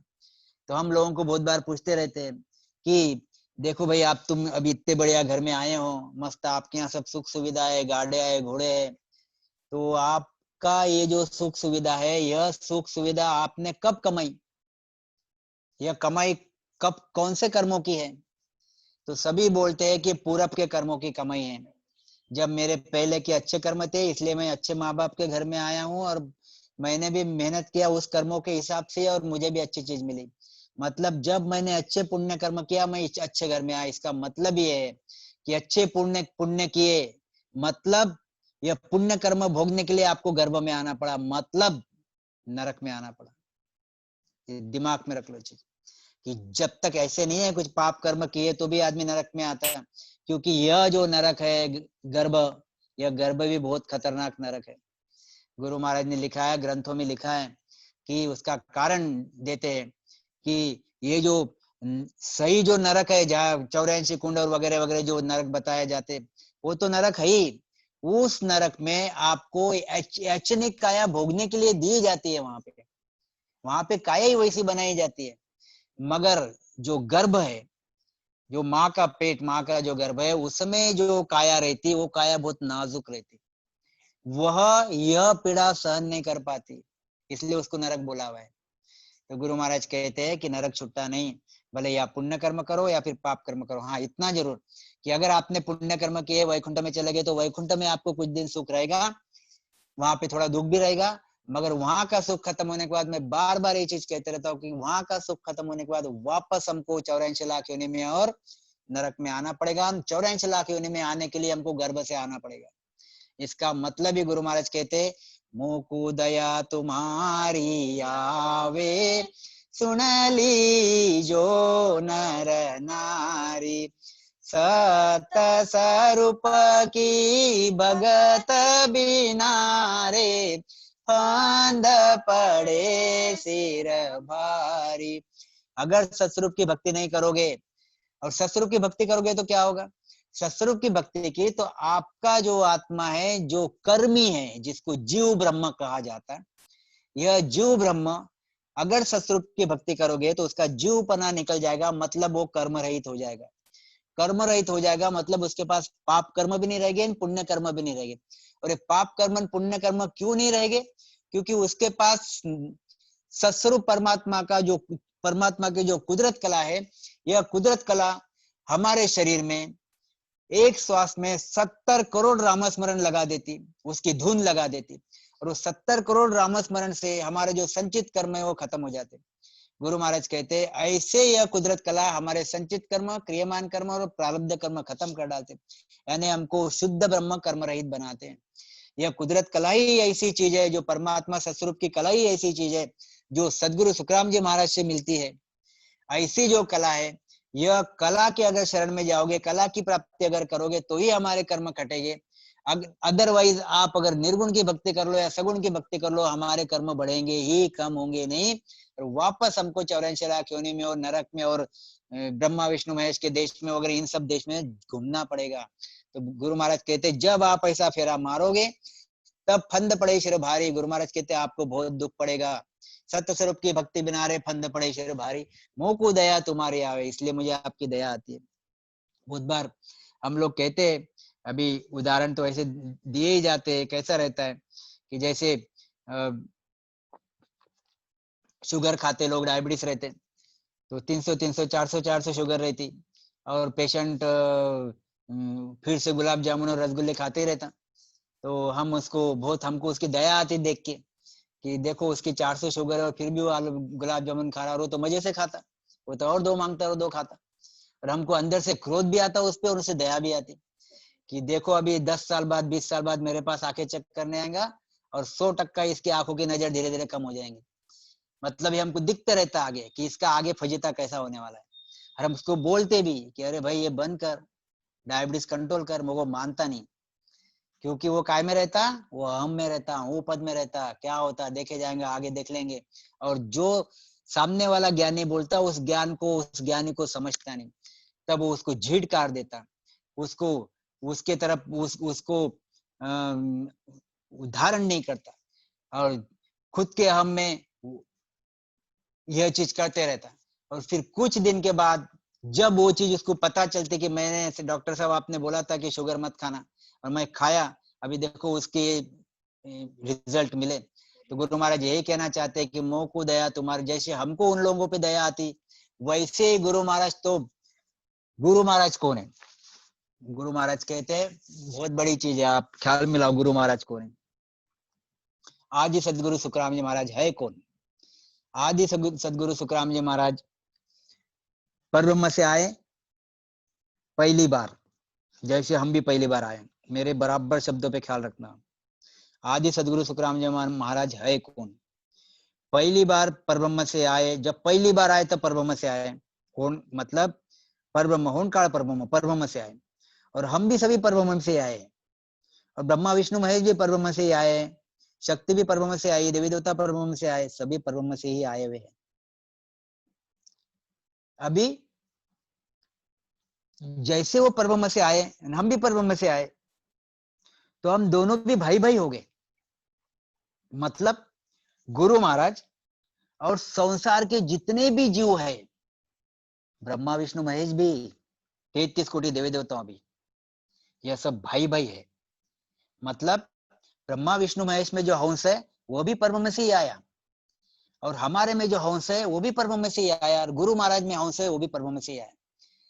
मतलब ये परब्रह्म के लड़के हैं, होनकाल परब्रह्म के लड़के हैं। तो ये तीनों के, ये सब के सब भाई भाई है, क्योंकि इनका पिता एक ही है परब्रह्म, और माता है इच्छा यानी माया। यह इच्छा इनके माता है। तो हम सब भाई भाई हो गए। अब हम सब भाई भाई हो गए, अपने अपने कर्मों से अलग अलग भोग रहे, वो विषय अलग है। ब्रह्मा विष्णु महेश अपने हिसाब से, बाकी संसार के लोग अपने हिसाब से भोग रहे, वो विषय अलग है। गुरु महाराज जैसे ही पहली बार आए, उनको नयनचर की प्राप्ति हुई। गुरु महाराज, परमात्मा की मेहर उन पे हुई, और परमात्मा की मेहर होकर उन्होंने वो नयनचर कुदरत कला प्राप्त की, और कुदरत कला प्राप्त करके सतस्वरूप में चले गए। अब वह सतस्वरूपी संत सदगुरु बने। अब वो सतस्वरूपी संत सदगुरु यानी ही सतस्वरूप, और सदगुरु यानी ही निज नाम, सदगुरु यानी ही केवल पद, सदगुरु यानी ही आनंद पद। यानी ये सब कौन है? तो ये सब आदि सदगुरु सुखराम जी महाराज है। अब आदि सदगुरु सुखराम जी महाराज कौन हो गए? हमारे भाई है, मगर हमारे लिए सदगुरु हो गए। क्योंकि इनमें इनकी पहुंच क्या है, इनके पास पराक्रम क्या है, इनमें कौन सा गुण है? इनमें यह गुण है कि वह सतस्वरूप परमात्मा का पूरा ज्ञान उनमें है। मतलब वह सतस्वरूप परमात्मा ही है। और हम कौन है? हम तनधारी आदमी हैं। हमारे पास कौन सा गुण है? कर्म काटने का। और सतस्वरूप परमात्मा यानी गुरु महाराज के पास कौन सा गुण है? कर्म कटवाने का। हम कर्म काट सकते, मगर किसके शरण में जाना पड़ता? सदगुरु सुखराम जी महाराज के शरण में जाना पड़ता। जब सदगुरु सुखराम जी महाराज के शरण में जाएंगे तो हमारे कर्म काट देंगे। मतलब वो सबके कर्म काटेंगे, ब्रह्मा विष्णु महेश के भी कर्म काटेंगे, 33 कोटि देवी देवताओं के कर्म काटेंगे, हमारे भी कर्म काटेंगे, सभी के कर्म काटेंगे। भक्त उसके लिए जरूरी क्या है? उसके लिए जरूरी मनुष्य शरीर है। ब्रह्मा विष्णु महेश भी जब मनुष्य शरीर में आएंगे और सदगुरु का शरण धारण करेंगे, और आते जाते श्वास में राम स्मरण करेंगे, परमात्मा की प्राप्ति हो जाएंगी, और वो भी सतस्वरूप के देश में चले जाएंगे। मतलब यहाँ होन काल में नहीं रहेंगे। मतलब 3 लोग 14 भवन और 3 ब्रह्म के 13 लोग इसमें नहीं रहेंगे, इसके परे चले जाएंगे। ऐसे ही हम लोग उस परमात्मा की, मतलब गुरु महाराज के शरण में आएंगे, और गुरु महाराज के शरण में आने के बाद, हम गुरु महाराज के शरण में आने के बाद नयनचर की प्राप्ति करेंगे, और नयनचर की प्राप्ति करके सतस्वरूप में चले जाएंगे। मतलब क्या है? मतलब गुरु महाराज कहते हैं कि मेरे पास ये होद्दा है, और सब लोग, आप जितने भी हो, सब मेरे भाई हो। और सहज रूप में बड़ा भाई जब छोटे भाई को देखता है कि गलती कर रहा है, तो बड़े भाई को अंदर से तकलीफ होती है, और वो ये सोचता है मन के मन में कि मुझे तुम्हारी दया आ रही है, तुम मेरे शरण में आओ, मैं बोलता हूँ ऐसा करो, और मैं जिस देश में रहता हूँ उस देश में मैं जितना सुखी हूँ, मैं आपको भी सुखी बनाना चाहता हूँ। बहुत बड़ी साखी है। मोह को दया तुम्हारी आवे, सुन लीजो नर नारी, सत्य स्वरूप की भक्ति बिना रे फंद पड़े शिर भारी।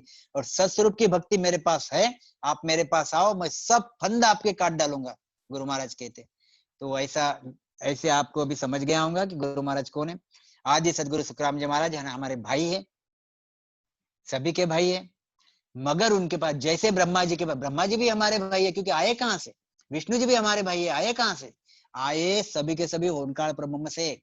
इनके माता पिता, हमारे माता पिता जितने भी हंस है, जो 3 लोग 14 भवन में और 3 ब्रह्म के 13 लोग में घूम रहे हैं, फिर रहे हैं, ये सब के सब हंस के माता पिता यही 2 है, तीसरा कोई नहीं है।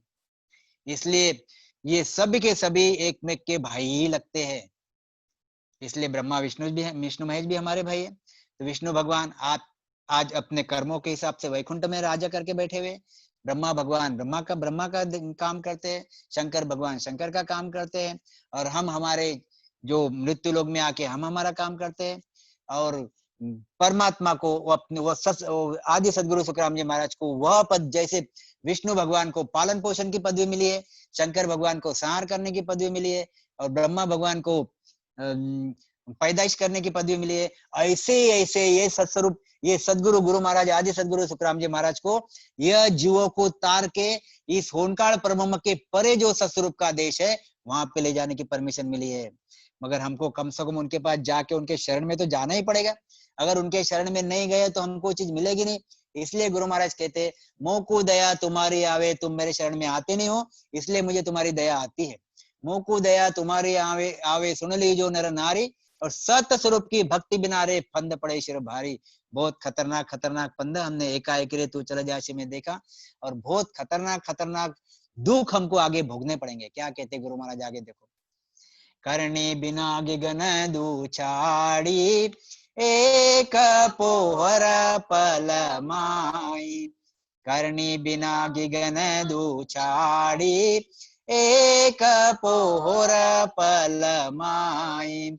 मुद्रा कुंची ना कोई आसन, तोई जग जाने नाई। करनी बिना गिगन दूछाड़ी, एक पोहर पल माई। गुरु महाराज कहते बिना कोई करनी किए गिगन दूछाड़ी, गिगन छाड़ी, गिगन क्या कहते गुरु महाराज देखो, करनी बिना किया बिना साधन। अभी ये आगे सामने आप देखो जो डायग्राम आ रही है मनुष्य तन की, यहाँ पे जैसे ही हम निज मन देते सदगुरु सुखराम जी महाराज को कुदरत कला को, जैसे ही कुदरत कला को निजमन दिया कि हमारे घट में जो कुदरत कला जागृत होती, सत्य शब्द जागृत होता, नियंचर की कला जागृत होती, और धीरे धीरे रामस्मरण करके धीरे धीरे रामस्मरण, अभी हम कोई करनी नहीं कर रहे, हम क्या कर रहे, खाली आते जाते श्वास में रामस्मरण कर रहे, आते जाते श्वास में रामस्मरण कर रहे, और बहुत बड़ा काम कर रहे हैं जो संसार के ज्ञानी ध्यानी नहीं कर पाते, करते ही नहीं, कर ही नहीं पाते। हम इसमें बहुत बड़ा काम यह कर रहे हैं कि हम हमारे मन को पकड़ के और उसके पीछे सूरत को लगा के हम हर स्थान पे उस मन को पकड़ पकड़ के लाते, रामस्मरण बहुत निज मन से करते, और उस शब्द के पीछे पीछे सूरत लगा लगा के आगे आगे आगे आगे जाते। मतलब हम जो मन को पूरा जो इधर उधर घूमता संसार में मन, उस मन को पकड़ के उस स्थान पे लाते, ये बहुत भारी काम हो गया। मन यानी काल, काल यानी मन, मन यानी काल, काल यानी मन। यह काल किसी के हाथ में आता नहीं, मतलब मन भी किसी के हाथ में आता नहीं। मन को हमारे हाथ में लाना यानी सही ढंग से हमने काल को हमने पकड़ लिया, और काल को पकड़ के उसको सामने सामने सामने सामने आगे आगे लेके जा रहे, कंट्रोल में कर रहे आगे, छोटी सी भाषा में। तो ये मन, गुरु महाराज कहते हैं यह जो मन है, इस मन को हम कंट्रोल में लाके और उस रामस्मरण की और श्वास के द्वारा धीरे धीरे धीरे धीरे सूरत लगा लगा के आगे आगे हम एक एक स्थान पूरा करते, और यह नयनचर हमको यह स्थान पूरा कराता, और पूरा करा के धीरे धीरे धीरे धीरे 6 कमल पूरब के 6 कमल पश्चिम के छेदन करके वो अखंड ध्वनि वहां पे हम लगाते। गुरु महाराज कहते अभी यहाँ पे ये अखंड ध्वनि यहाँ पे लग जाती, मतलब मैंने कोई प्रकार का आसन किया नहीं, और कोई प्रकार की करने की नहीं, कोई प्रकार का आसन किया नहीं, और सहज में मैं इस हंस को सहज में मैंने यहाँ पे अखंड ध्वनि लगा दी, 10वें द्वार पे अखंड ध्वनि लगा दी। एक पोहर पल माई रे, गुरु महाराज कहते एक पोहर यानी 3 घंटा, और पल यानी खाली जस्ट आप आग बंद करो और खोलो, उसको पल कहते। आग बंद करी और खोली, उसको पल कहते। अब बहुत से जो गुरु महाराज के हंस थे, गुरु महाराज को बहुत चाहते थे, हमेशा गुरु महाराज के साथ निजमन रहता था। तो ऐसी चीजें बनी कि गुरु महाराज के शरण में आए, फिर गुरु महाराज ने हाथ भी रख दिया उनपे, तो उनको रग रग रोम रोम जागृत हो गया और 10वें द्वार पे ध्वनि लग गई। ऐसे भी गुरु महाराज के कुछ संत गुरु महाराज के साथ थे।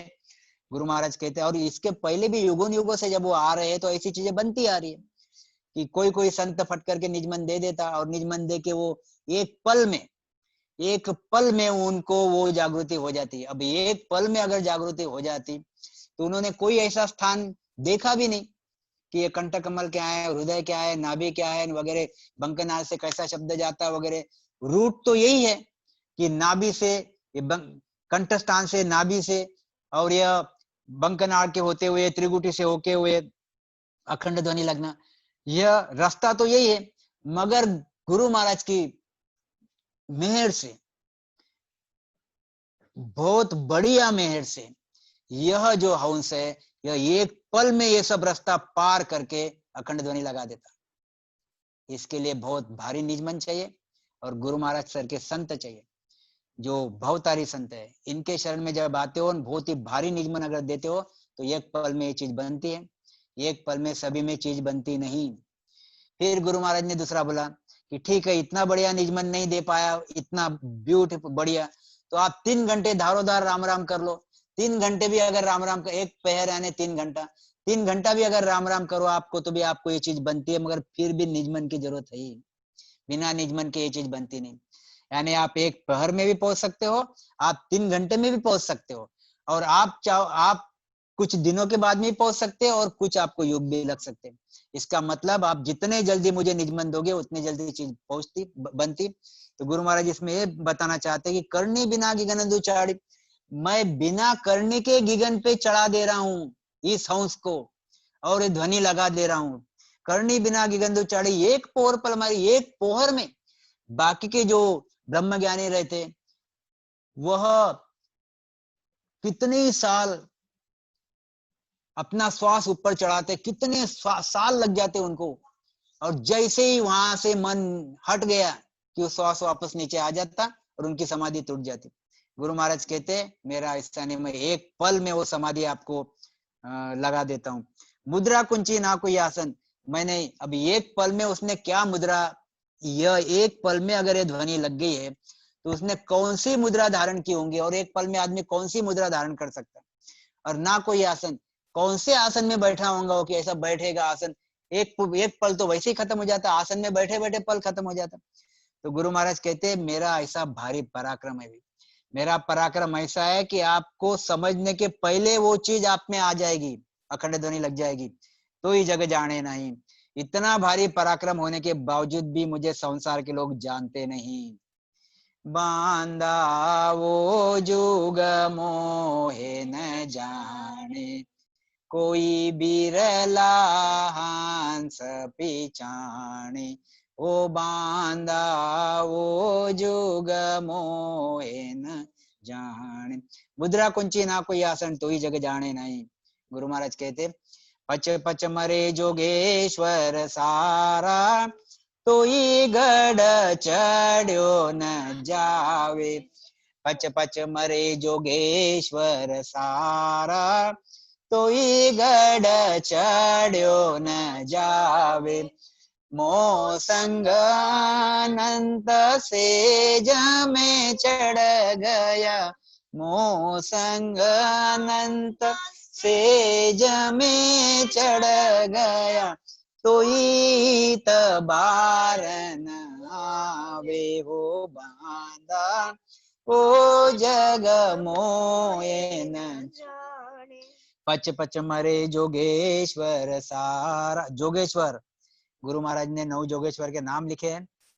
जोगेश्वर, कवि, हरि, अंतरिक्ष, प्रबुद्ध, पिंपलायन और दुर्मिळ, चमस, करभाजन, ऐसे लोगों के नाम लिखे हुए, बहुत भारी भारी पहुंचे हुए यह जोगेश्वर है जिनको संसार जानता है। मगर गुरु महाराज ने छोटे मोटे लोगों के नाम ही नहीं लिखे, सब बड़े बड़े लोगों के नाम लिखे हुए। तो गुरु महाराज कहते हैं पच पच मरे जोगेश्वर सारा, ये सब के सब जो जोगेश्वर जिनके नाम लिखे हुए हैं ये पच पच के मर गए, मतलब थक के, पच पच के थक थक के, यह योग साधना कर करके शरीर छूट गया, तो ही गढ़ चढ़ो न जावे। कौन सा गढ़, कौन सा गढ़ चढ़े नहीं गया। गुरु महाराज कहते हैं कि इनको यह जो 10वें द्वार पे ध्वनि गई नहीं। कहने का मतलब जो मोक्ष का रास्ता जो है, ये परम मोक्ष का रास्ता, परम मोक्ष का रास्ता कौन सा है, 9 द्वार जो है, ये 9 द्वार है, जैसा हमने बीच में भी लिया है।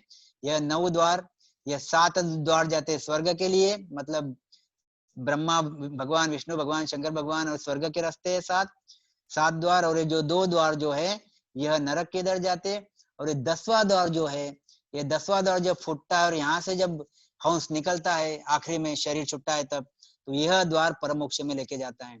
अगर शरीर इस द्वार से नहीं छूटा, 10वें द्वार से अगर शरीर नहीं गया और ये 7 द्वार से अगर गया, तो गुरु महाराज कहते हैं वो परम मोक्ष में नहीं गया, मतलब उसका परम मोक्ष नहीं हुआ। वो डेफिनेटली ब्रह्मा जी विष्णु जी के देश में गया, परब्रह्म तक चले गया, मगर सत्स्वरूप आनंद पद में नहीं गया। गुरु महाराज यही कहना चाहते हैं यहाँ पे कि पच पच मरे जोगेश्वर सारा, तो ही गड़े चढ़े न जावे। यह जितने भी जोगेश्वर मैंने नाम गिनाए, यह सब के सब भक्तियां करते ब्रह्म की, भक्तियां करते ओंकार ब्रह्म की, मगर ये होनकाल ब्रह्म की भक्तियां करते तो उनमें बीज भी होनकाल ब्रह्म का ही रहता है, उनमें बीज सत्स्वरूप का रहता नहीं, क्योंकि उन्होंने सदगुरु का शरणाधारण किया नहीं, उन्होंने होनकाल ब्रह्म का शरणाधारण किया, और वह शरणाधारण करने की वजह से उनको जो बीज मिला वह बीज होनकाल ब्रह्म का था, और होनकाल ब्रह्म का बीज यह सिद्धशिला फोड़ता नहीं, और सिद्धशिला फोड़ के 10वें द्वार के परे जाता नहीं। मतलब होनकाल ब्रह्म का कोई भी बीज आप ले लो, माया का बीज या फिर ब्रह्म का बीज, वह आप विधि, वह बीज, अगर आप वह कला, होनकाल की कला आप कोई भी आप आपके घट में डालोगे, उसके हिसाब से चलोगे, तो आप 10वें द्वार के परे नहीं जा पाओगे। मतलब जिस दिन शरीर छूटेगा, आपका आत्मा, आपका जो हंस 10वें द्वार से नहीं जाएगा, आपका आत्मा और आपका हंस जो ये 9 द्वार से ही जाएगा, मतलब आपको परम मोक्ष नहीं मिलेगा। गुरु महाराज कहते हैं मैं जो बात कह रहा हूं, मैं जो ज्ञान बता रहा हूं, यह ज्ञान 9 जोगेश्वर को भी मिला नहीं। पच पच मरे जोगेश्वर स्वारा, रात दिन वो पच पच के मर गए तो भी 10वें द्वार नहीं खुला। और मेरे साथ एक सेकंड में, पल भर में कोई अगर मुझे निजमन दे देता है तो उसका 10वें द्वार खुलता है। ऐसा मेरा पराक्रम है, फिर भी संसार के लोग मेरा पराक्रम मानते नहीं, जानते नहीं, समझते नहीं। यह गुरु महाराज कहना चाहते हैं। पच पच मरे जोगेश्वर सारा, तू ही गढ़ चढ़ो न जावे, अरे मोह संग अनंत सेज में चढ़ गया, और तू ही इतबार ना, मेरे साथ अनंत, 1 2 3 4 10 नहीं, 9 जोगेश्वर की बात नहीं, 1 2 3 4 10 नहीं, अनंत चढ़ गए। अनंत यानी लाख, करोड़, अरब, खरब, अनंत, यानी जो गिनती में नहीं आते। गुरु महाराज कहते हैं मोह सगा अनंत सहज में चढ़ गए, सहज में। अब हमको भी ध्वनि लग जाती है, हम लोग भी स्मरण भजन करते हैं, पूरे संसार में रहते हैं, 24 घंटे काम करते हैं, 22 घंटे काम करते, 2 घंटे राम राम करते, मगर काम तो दिन भर करते ही करते, सभी काम करते, सभी संसार में रहते, कोई घरदार छोड़ा नहीं, कोई संसार के काम छोड़े नहीं, और गृहस्थी आश्रम है, मगर स्मरण भजन करते और निज मन देते। मगर शरणा किसका धारण किया? शरणा हमने बहुत पराक्रमी, बहुत दयालु, सत्स्वरूपी सदगुरु, आदि सदगुरु सुखराम जी महाराज का शरणा धारण किया।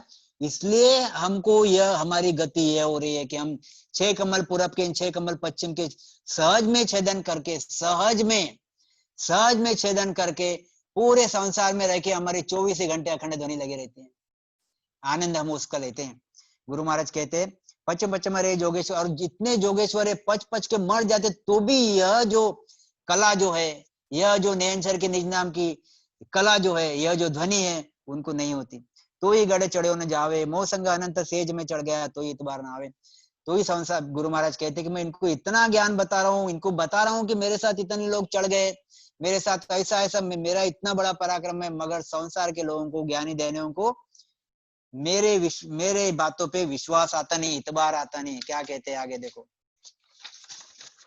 पच पच मरे, पच पच चढ़े गगन में ऊंचा, सेज समादन पावे। पच पच पच पच चढ़े गगन में ऊंचा, सेज समादन पावे। मोह संग चढ़े जिकारे भाई, मोह संग चढ़े जिकारे भाई, 8 पोर गरना। देखो कितनी बढ़िया चीज है। हमारे यहाँ छोटे छोटे बच्चे कहते हैं कि डॉक्टर साहब मेरी भी ध्वनि लगती है। हमारे यहाँ छोटे छोटे बच्चे कहते हैं कि देखो मेरी इतनी ध्वनि लगती है, 24 घंटे मेरी ध्वनि लगते रहती है। तो कितनी बड़ी चीज है। गुरु महाराज कहते हैं पच पच चढ़े गगन में ऊंचा, सेज समाधान पावे। अरे यह जो ब्रह्म ज्ञानी है, जोगेश्वर है, जो निर्गुण की भक्ति करने वाले, जो सगुण की भक्ति करने वाले, ये पच पच के गिगन में तो चढ़ जाते हैं। गिगन में यानी ब्रह्मांड में चढ़ तो जाते हैं, श्वास ऊपर उठा लेते हैं, त्रिगुटी भ्रुगुटी तक चले जाते, भ्रुगुटी के आगे परम तक देख के आ जाते चीज ध्यान में। पच पच चढ़े गिगन में ऊंचा, मगर सेज समाधि न पावे। सहज समाधि इनको मिलती नहीं। सहज समाधि यानी क्या? मोह संग चढ़े जिकारे भाई, आठ पोर गिरनावे। सहज समाधि यानी क्या? अखंड ध्वनि लगती 24 घंटा बिना किए। हमको ऐसा ध्यान में नहीं बैठना पड़ता। गुरु महाराज कहते कि हम ऐसा ध्यान में बैठ रहे, ध्यान लगा रहे, श्वास ऊपर चढ़ा रहे, फिर हमको ध्वनि आ रही है, ऐसा नहीं होता। हम सब रात दिन काम करते, नहा रहे, धो रहे, खाना खा रहे, जो भी संसार के सब काम कर रहे हैं, रात को सो रहे, सब काम कर रहे, सब काम सब काम करते हुए भी हमको ध्वनि सुनाई आती। यही सहज समाधि है। यह सहज समाधि को अनुभूति करना पड़ता। वो सहज समाधि के लिए आपको मन, सूरत, चित कुछ भी नहीं लगाना पड़ता। यह सहज समाधि ऑटोमेटिक है, वो कुदरती है। बस हमारा जो हंस है, जो आत्म चेतन है, वो आत्म चेतन उस सहज समाधि की बहुत आनंद से मजा लेता है, और वो सहज समाधि में रात दिन 24 घंटे उस सहज समाधि में रहता है, और वो ध्वनि सुनते रहता है। गुरु महाराज कहते पच पच चढ़े गिगन में ऊंचा। यह जो पच पच के चढ़ जाते गिगन में, ऊंचे तो चढ़ जाते, परब्रह्म तक चले जाते, मगर जैसे ही उनका मन वहां से निकल गया, वो वापस नीचे आ जाते। मगर हमारी समाधि ऐसी है कि हमारी समाधि एक बार लग गई तो वो नीचे नहीं आती, क्योंकि वो मन के जोर से नहीं चढ़ रही, वो श्वास के जोर से नहीं चढ़ रही, वो जीभ के जोर से नहीं चढ़ती, वो सूरत के जोर से नहीं चढ़ती, वो नीरस से नहीं चढ़ती। पहले यह सब जीभ का काम था, श्वास का काम था, सूरत का काम था, मन का काम था, नीरस का काम था, सब पहले काम था। और धीरे धीरे ये सब थक गए। श्वास, सूरत, मन, ये सब थक गए। अब और आत्मा शुद्ध होते गया, और अच्छा बनते गया। और फिर एक टाइम ऐसा आया कि जैसे ही सिद्ध शिला फूटी, यह जो हंस है हमारा, हंस 10वें पे जाके बैठ गया, वहां से वो अखंड ध्वनि सुनता है। इसको सहज समाधि कहते हैं। पच पच मरे चढ़े पच चढ़े गिगन में ऊंचा, सहज समाध पावे। 24 घंटे वो अखंड ध्वनि चलती है। मोह संग चढ़े जिकारे भाई, आठ पोर गरनावे। गुरु महाराज कहते हैं कि मेरे साथ जो चढ़ता है, उनके 8 पोहर वो अखंड ध्वनि लगती है। इसलिए संत भी कहते हैं, कबीर जी भी कहते हैं, कहे हो कबीरा भजन धुन लागी। कहे हो कबीरा भजन धुन लागी। भजन धुन लागी, हरि से प्रीत लागी। भजन धुन लागी, हरि से प्रीत लागी। कहे हो कबीरा भजन धुन लागी। क्या कहते, और भी कहते, कोई सुनता है गुरु ज्ञानी, कोई सुनता है गुरु ज्ञानी। गिगन में आवाज हो रही झीणी, गिगन में आवाज हो रही झीणी। कोई सुनता है गुरु ज्ञानी, गिगन में आवाज हो रही झीणी। ये झीणी झीणी आवाज 24 घंटे चलती है। कोई मुद्रा धारण नहीं करना पड़ता, या कोई धारण नहीं करना पड़ता। मोह संग चढ़े जिकारे भाई, ये है प्रताप किसका? तो यह प्रताप आदि सदगुरु सुखराम जी महाराज का, मतलब कुदरत कला का प्रताप है। यही गुरु महाराज कहना चाहते हैं। कुदरत कला के शरण में आओगे, गुरु महाराज के शरण में आओगे तो ये चीज बनेगी। अगर कुदरत कला के शरण में नहीं आओगे तो आपको ये चीज बनेगी नहीं। क्या कहते आगे देखो, सत्ता समाद रात दीन लागी, मोह संग चढ़िया जा रे, सता समाद रात दिन लागी, मोह संग चढ़िया जा रे, पवन खेच पच पच चढ़िया, उतरन कुछ नहीं बारा। गुरु महाराज कहते यह जो समाधि है इसी को ही सता समाधि कहते हैं। सता समाधि रात दिन लागी, सता समाधि उस सत्स्वरूप सत्ता की समाधि, उस सत्स्वरूप परमात्मा के सत्ता की समाधि, सता समाधि यानी सहज समाधि, यानी 24 घंटा जो समाधि लगती है। सता समाधि सहज समाधि एक ही है।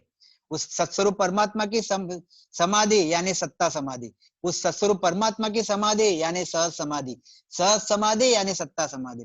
गुरु महाराज कहते हैं सत्ता समाधि रात दिन लागी, 24 घंटा वो ध्वनि लगती है, मुंह संग चढ़िया जा रहे। जो मेरे शरण में आए, जो मैंने जैसे विधि बताया, उस विधि से जिन्होंने जिन्होंने स्मरण किया, उनकी तो 24 घंटे सत्ता समाधि लगी। और पवन खेच पच पच चढ़िया, और जिन्होंने पवन खींच खींच के मतलब श्वास को, सोहम श्वास को खींच खींच के उन्होंने भक्ति की, वो ज्यादा में ज्यादा भ्रुकुटी तक चढ़े या ज्यादा में ज्यादा उसके आगे परब्रह्म तक गए, उतरे न कुछ नहीं बारा। जैसे उन्होंने मन निकाला, जैसे उन्होंने वहां से मन निकाला, पवन अपने नॉर्मल इसमें आ गया, आते जाते श्वास में पवन नॉर्मल इसमें आ गया, और वहां की उनकी जो समाधि है वो समाधि टूट गई। गुरु महाराज कहते हैं यह ज्ञानियों की ध्यानियों की समाधि टूट जाती, उसको सता समाधि और सहज समाधि नहीं बोले जाता, क्योंकि यहाँ पे पवन का यानी वायु, पवन यानी वायु यानी श्वास, इसकी मदद ली हुई है। यहाँ पे मन की मदद ली हुई है, पवन की मदद ली हुई है। ये पवन के जोर से चला हुआ है, चढ़ा हुआ है, खुद के जोर से चढ़ा हुआ है, मन के जोर से चढ़ा हुआ है, इसलिए फट करके नीचे आ जाता है। इनकी उतनी पहुंचे, उनकी पहुंच मन की, पवन की, इनकी पहुंच कहाँ तक है? इनकी पहुंच परब्रह्म के मतलब ज्यादा में ज्यादा आपको जो कुदरत अपनी सिद्ध शिला है वहां तक पहुंचे, उसके आगे पहुंच नहीं है। तो सिद्ध शिला को फोड़ने के लिए आपको सता समाधि में पहुंचाने वाला जो बीज है कुदरत कला, यह आप धारण करोगे तो ही चीज बनेगी, नहीं तो बनेगी नहीं। क्या कहते गुरु महाराज आगे? तो जैसी सता समाधि रात दिन लागी है, सता समाधि लगी है, 24 घंटे अखंड नहीं चलती है। इसी को ही सत्स्वरूप केवल पद अखंड कहते हैं, इसी को ही सदगुरु कहते हैं, इसी को ही सदगुरु। अब सत्स्वरूप केवल पद अखंड यानी क्या? यह अखंड ध्वनि चल रही है 24 घंटा। ऐसा साधु, ऐसा संत जिसमें 24 घंटे अखंड ध्वनि चल रही है 10वें द्वार के परे, बिना किए, सहज समाधि, सत्ता समाधि जिसमें चल रही है, यह यानी ही सत्स्वरूप। यह साधु यानी ही सत्स्वरूप, यह साधु यानी ही केवल पद, और यह साधु यानी ही अखंड सत्स्वरूप केवल पद। यह साधु यानी ही निज नाम कुदरत कला, यह साधु यानी ही सदगुरु। इसका मतलब कि यह पूरा सदगुरु हो गया। गुरु महाराज यही कहना चाहते हैं, गुरु महाराज ने बार बार ये चीज कही हुई है। तो सता समाधि रात लागे, मोह संग चढ़िया जा रहे, जो मेरे शरण में आए उनकी ऐसी स्थिति हुई, जो सामने मैंने डायग्राम निकाली है। गुरु महाराज कहते हैं और जिन्होंने जिन्होंने ध्यान चढ़ाया, उनकी ध्यान भ्रुगुटी में चढ़ा, और सगुण निर्गुण की भक्तियां करने वालों ने, और ज्यादा में ज्यादा ये परब्रह्म तक गए, ब्रह्मा विष्णु महेश के देश परब्रह्म तक गए, मगर सत्स्वरूप के देश में नहीं गए। और जिन्होंने कुदरत कला की प्राप्ति की, वो सत्स्वरूप परमात्मा के देश में गए। आप ख्याल में लाओ चीज। ज्ञानी तके मांड में सारा, कोई नहीं जीतन पावे, एक साख में सबको पकड़ू, तो तबार न आवे। कितना बोलेंगे गुरु महाराज, कितना कितना बता रहे। ज्ञानी तके मांड में सारा, कोई जीत न पावे। गुरु महाराज ने देखो कैसी बात है। ये ज्ञानी सगुण की भक्ति करने वाले, अब लोगों को अगर ये बोलो तो लोग बुरा मान जाते, लोगों को अगर बोलो तो लोगों को गुस्सा आता, लोगों को लगता तुमने कहाँ से लाया है नया। भाई ये नया नहीं है, ये पहले से चलते आ रहा है, युगों से चलते आ रहा है। जिस दिन ब्रह्मा विष्णु महेश की रचना हुई, उसी दिन सदगुरु की रचना हुई। बस यही चीज ख्याल में लाओ। जिस दिन ब्रह्मा विष्णु महेश की रचना हुई, उसी दिन एक होनकाल ब्रह्म से एक जो संत आए, होनकाल ब्रह्म से एक जो हंस आया, उस हंस में कुदरत कला डाली गई, उस हंस को कुदरत कला प्राप्त करवाएगी, और कुदरत कला प्राप्त करवा के उनको वह काम दिया। कौन सा काम दिया? जैसे ब्रह्मा जी को काम दिया पालन पोषण अपने पैदा करने का, शंकर जी को, विष्णु जी को काम दिया पालन पोषण करने का, ऐसे ही ये जो संत है, ये संत को काम दिया यह होनकार से, यह मृत्यु लोक से हंसों को सत्स्वरूप में भेजने का। तो यह भी पहले से है। गुरु महाराज कहते हैं कि यह आज से भक्ति नहीं है। संसार के लोग कहते हैं कि आप कहाँ से लाए हो, ये नई भक्ति नहीं है। जब से ब्रह्मा विष्णु महेश है तब से ही ये सदगुरु की भक्ति है, क्योंकि सत्स्वरूप परमात्मा पहले से है। सत्स्वरूप परमात्मा के आज से है क्या? सत्स्वरूप परमात्मा से ये सब हुए। साहेब सबका बाप है, बेटा किसका ना होए, जो बेटा बन के अवतरे सो साहेब ना होए। तो गुरु महाराज कहते हैं सत्स्वरूप परमात्मा से सब हुए। सत्स्वरूप परमात्मा से सदगुरु, सत्स्वरूप परमात्मा से ब्रह्मा विष्णु महेश। कहने का मतलब यह ज्ञान पहले से ही, आज से नहीं है। तो यह ज्ञानी ध्यानी ये भ्रुकुटी में स्वाद चढ़ा लेते और यह हुनकाल में रहते हैं, इसके परे जाते नहीं, सत्स्वरूप के देश में जाते नहीं। गुरु महाराज कहते हैं ज्ञानी तके मांड में सारा, कोई नहीं जीतन पावे, एक साख में सबको पकड़ो तो इतबार ना आवे। देखो अभी कैसी बात गुरु महाराज ने, देखो क्या कहते, ज्ञानी तके मांड में सारा, जितने भी ज्ञानी मांड में है, मांड में यानी संसार में, यह ज्ञानी जितने भी ब्रह्म ज्ञानी, वेदांती, छह दर्शनी, जितने भी ज्ञानी मांड में है, गुरु महाराज कहते ज्ञानी ज्ञानी तके मांड में सारा, कोई नहीं जीतन पावे। मैं जो ज्ञान बताता हूँ मेरे ज्ञान के सामने वो जीत नहीं पाते, मगर उठ के चले जाते, वो विषय अलग है। मांड यानी मृत्यु लोग, मांड में सारा, जितने भी मृत्यु लोग में ज्ञानी हैं, जब भी मेरे साथ बात करते हैं तो मेरे से जीत नहीं पाते और उठ के चले जाते, वो विषय अलग है। उठ के चले जाना विषय अलग है, मगर अगर चर्चा किए तो जीत नहीं पाते, क्योंकि उनके पास वो चीज है नहीं। ज्ञानी तके मांड में सारा, कोई नहीं जीतन पावे, एक साख में सबको पकड़ो तो इतबार ना आवे। एक ही साख में इन सबको मैं पकड़ता हूँ, मतलब इनके सामने एक ही साख रखता हूँ और ये साख रखता हूँ, उसी साख में सब लपेटे में आ जाते, मतलब पकड़ में आ जाते। इसके पर उनकी पहुंच ही नहीं है। जब इनकी पहुंच ही नहीं है तो उनको आगे की चीज समझ में नहीं आती, इसलिए उत्तर दे नहीं सकते, पकड़ में आ जाते। उसका उदाहरण गुरु महाराज ने ये लिखा है। देखो अब ये ज्ञानी जो है, ये ज्ञानी की पहुंच क्या है? विष्णु की भक्ति करने वाले वैकुंठ में जाएंगे, शंकर की भक्ति करने वाले शंकर में जाएंगे और ब्रह्म ज्ञानी परब्रह्म तक जाएंगे। इनकी पहुंच सत्स्वरूप परमात्मा के देश में है नहीं। इसलिए गुरु महाराज ने जब राजा के संवाद में एक जगह लिखा है कि हे राजा, तू नीचे की बातें मत कर, मैं बता रहा हूं उस बात का उत्तर दे। गुरु महाराज कहते राजा है ऐसा जन कोई, राजा है ऐसा जन कोई, होन काल ईश्वर सो आगे, होन काल ईश्वर सो आगे, ज्ञान बतावे मोई हो राजा है ऐसा जन कोई। गुरु महाराज कहते हे राजा, तुम्हारे नजर में ऐसा कोई जन है क्या कि जो मुझे होनकाल ईश्वर के आगे की बात बताए? अब ये राजा बहुत अलग अलग ज्ञानियों की, ध्यानियों की बात कर रहा, ब्रह्मा विष्णु महेश की बात कर रहा, परब्रह्म तक की बात कर रहा, मगर गुरु महाराज उसके सामने एक साखी रख दी है कि होन काल ईश्वर से आगे, यानी परब्रह्म से आगे होन काल ईश्वर, यही होन काल है, मतलब जो सभी को खा लेता, यही होन ईश्वर है। होन ईश्वर परब्रह्म, यह परब्रह्म ही होन ईश्वर है, जो पूरी सृष्टि को बनाता ईश्वर बन के, और एक दिन पूरे सृष्टि को खा लेता महाप्रलय करके, जब वो काल बन जाता। यही होन काल ईश्वर है, परब्रह्म। गुरु महाराज कहते ये परब्रह्म है राजा, ऐसा कोई ज्ञानी तेरे नजर में है क्या कि जो मुझे होनकाल परब्रह्म के आगे का ज्ञान बताएगा? होनकाल ईश्वर से आगे ज्ञान बताओ, अब राजा कहां से बताएगा? उसी को उसी साखी में पकड़ लिया कि तुम्हारी जो पहुंचे है, तुम्हारी जो बुद्धि है और मैं जो बता रहा हूं वो ज्ञान, इसमें जमीन आसमान का फर्क है, इसलिए तुम मेरी बात मान लो। ऐसे ही कबीर जी कहते हैं मारे जोड़ी रो साधो ना, हे मारी हेली जिन संग करू मैं दो बात। गुरु महाराज कहते कबीर जी, अरे मारे जोड़ी रो साधु ना, हे मारी हेली, मेरे जोड़ी का कोई साधु ही नहीं है कि जिसके साथ मैं दो बातें करूं। यह कबीर जी भी केवली संत, सत्स्वरूपी संत। गुरु महाराज कहते हैं सत्स्वरूप परमात्मा आनंद पद से आते और सत्स्वरूपी संत है।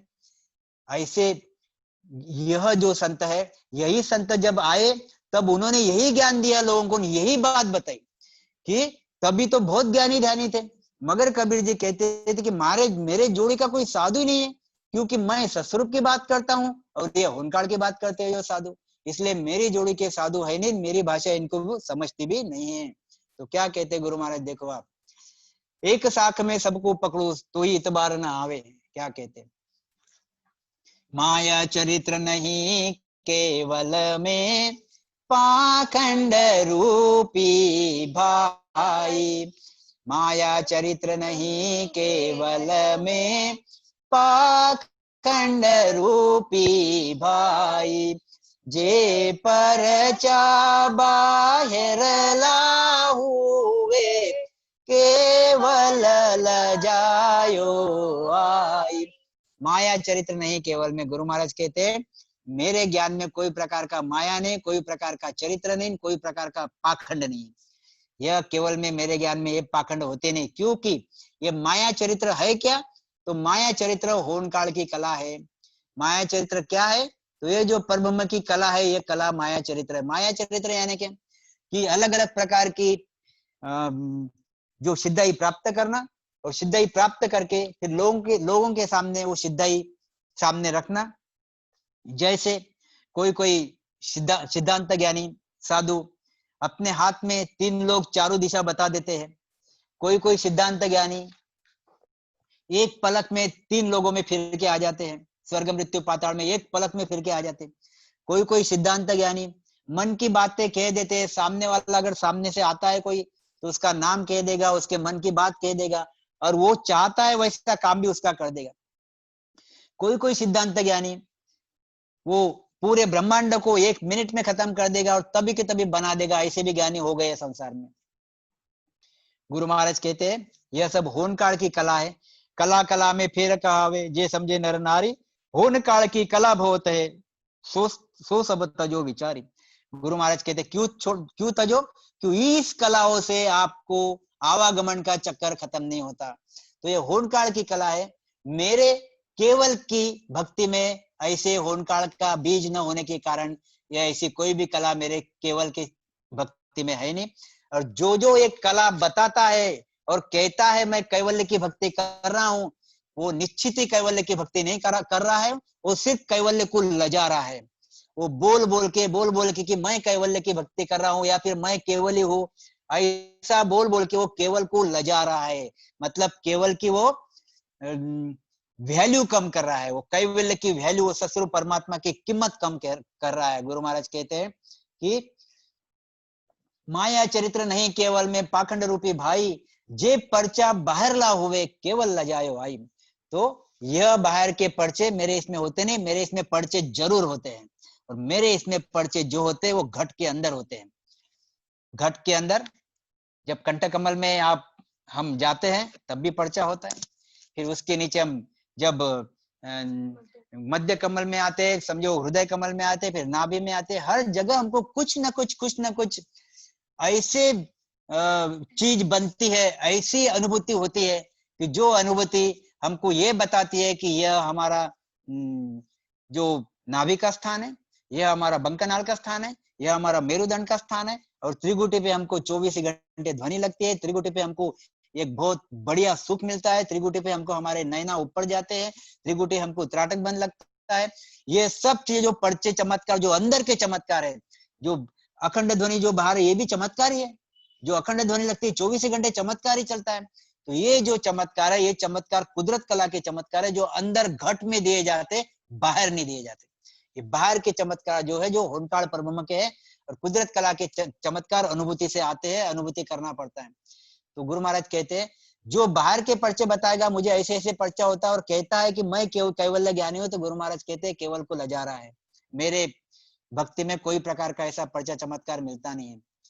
ज्ञानी सबे गृहस्थी जैसा संत बुद्ध नहीं कोई, ज्ञानी सबे गृहस्थी जैसा संत बुद्ध नहीं कोई, केवल भगत को भेद न जाने, केवल भक्त को भेद न जाने क्या पिंडत क्या लोई। गुरु महाराज कहते ज्ञानी सबे गृहस्थी जैसा और संत बुद्ध नहीं कोई। ज्ञानी इस सगुण की भक्ति करने वाले ज्ञानी, निर्गुण की भक्ति करने वाले ज्ञानी, ये गृहस्थी जैसे। गृहस्थी जैसे यानी क्या? गृहस्थी ज्ञानी, यह ज्ञानी गृहस्थी जैसे। गृहस्थी यानी क्या? कि इन्होंने माता की भक्ति की और पिता की भक्ति की। यानी हम गृहस्थी है, घर में मम्मी है, पापा है, हमारे बाल बच्चे हैं, यानी हम गृहस्थी है। हम वैरागी नहीं है, हम सन्यासी नहीं है घर में। आज अगर देखो तो संसार के इधर देखो तो, क्योंकि हमने माता और पिता के साथ रहते हैं। ऐसे ये जो ज्ञानी है ये माता और पिता के साथ रहते हैं, मतलब सगुण की भक्ति करते हैं, माता की भक्ति करते हैं, ब्रह्मा विष्णु महेश की भक्ति करते हैं, निर्गुण की भक्ति करते हैं, पिता की भक्ति करते हैं, परमों की भक्ति करते हैं। गुरु महाराज कहते हैं यह ज्ञानी सभी गृहस्थी जैसा। ये ज्ञानी सभी गृहस्थी के जैसे, इनकी बुद्धि गृहस्थी के जैसी बुद्धि है। इनकी बुद्धि संत की बुद्धि नहीं है, सदगुरु की बुद्धि नहीं है, क्योंकि ये गृहस्थी में रह रहे इसलिए गृहस्थी की बुद्धि है। और जो वैरागी बनेगा उसको वैरागी की बुद्धि आएगी। तो यह जो वैरागी है सदगुरु, यह वैरागी, ये इन्होंने गृहस्थीपना छोड़ दिया। गृहस्थीपना छोड़ दिया यानी घर में रह रहे हैं, मगर माता यानी त्रिगुणी माया को छोड़ दिया, पिता यानी परब्रह्म को छोड़ दिया। ऐसा गृहस्थीपना छोड़ दिया और इन्होंने संत बुद्धि प्राप्त की। गुरु महाराज कहते हैं वैरागी बन गए, सत्स्वरूप वैरागी बन गए। तो गुरु महाराज कहते हैं कि ज्ञानी सबे गृहस्थी जैसा, संत बुद्ध नहीं कोई। इन ज्ञानियों की बुद्धि संत के जैसी, संत की बुद्धि जैसी बुद्धि नहीं है। और केवल भक्त को भेद न जाने क्या पिंडत क्या लोई। और यह जो ज्ञानी है यह कैवल्य के भक्ति का भेद जानते नहीं। फिर विषय क्या है? भला ही वो कितने भी ज्ञानी रहो, ये ज्ञानी और जनरल संसारी लोग एक जैसे ही है। यह ज्ञानी बेहद की निर्गुण की भक्ति करने वाले, सगुण की भक्ति करने वाले जो ज्ञानी हैं, और संसार में जो संसारी लोग रहते हैं, ये दोनों एक जैसे ही है, दोनों में कुछ फर्क नहीं है। जबकि संसार में जैसे भगवे कपड़े पहन लिया, बहुत बढ़िया ज्ञानी बन गया, बहुत बढ़िया बढ़िया ज्ञान कतरा, तो संसार के लोग उनको जाके प्रणाम करते हैं। गुरु महाराज कहते हैं ये संसार के लोग और यह जो ज्ञानी ध्यानी है सब एक जैसे ही है। क्यों एक जैसे है? क्यों गुरु महाराज ने एक जैसे लिखा है? क्यों कि यह संसारी लोग भी काल के मुंह में ही है और यह ज्ञानी ध्यानी भी काल के मुंह में है। दोनों भी एक जैसे है। यह संसारी लोग भी कर्म भोग रहे हैं और यह ज्ञानी ध्यानी भी कर्म आज भोग रहे हैं और आगे भी कर्म के हिसाब से भोगेंगे। ब्रह्मा विष्णु महेश के देश में जाएंगे, 33 कोटि देवदेवताओं के देश में जाएंगे, पुण्य भोगेंगे, फिर 84 में आएंगे, नरक में आएंगे पाप भोगने के लिए। और यह संसारी आदमी भी यही करता है, ब्रह्मा विष्णु महेश के देश में जाता पुण्य भोगने के लिए, फिर 84 लाख योनि में और नरक में आता पाप भोगने के लिए। मतलब दोनों के दोनों नरक में ही है, दोनों के दोनों काल के मुंह में ही है। इसका मतलब भी कैसा? गुरु महाराज क्या कहते हैं कि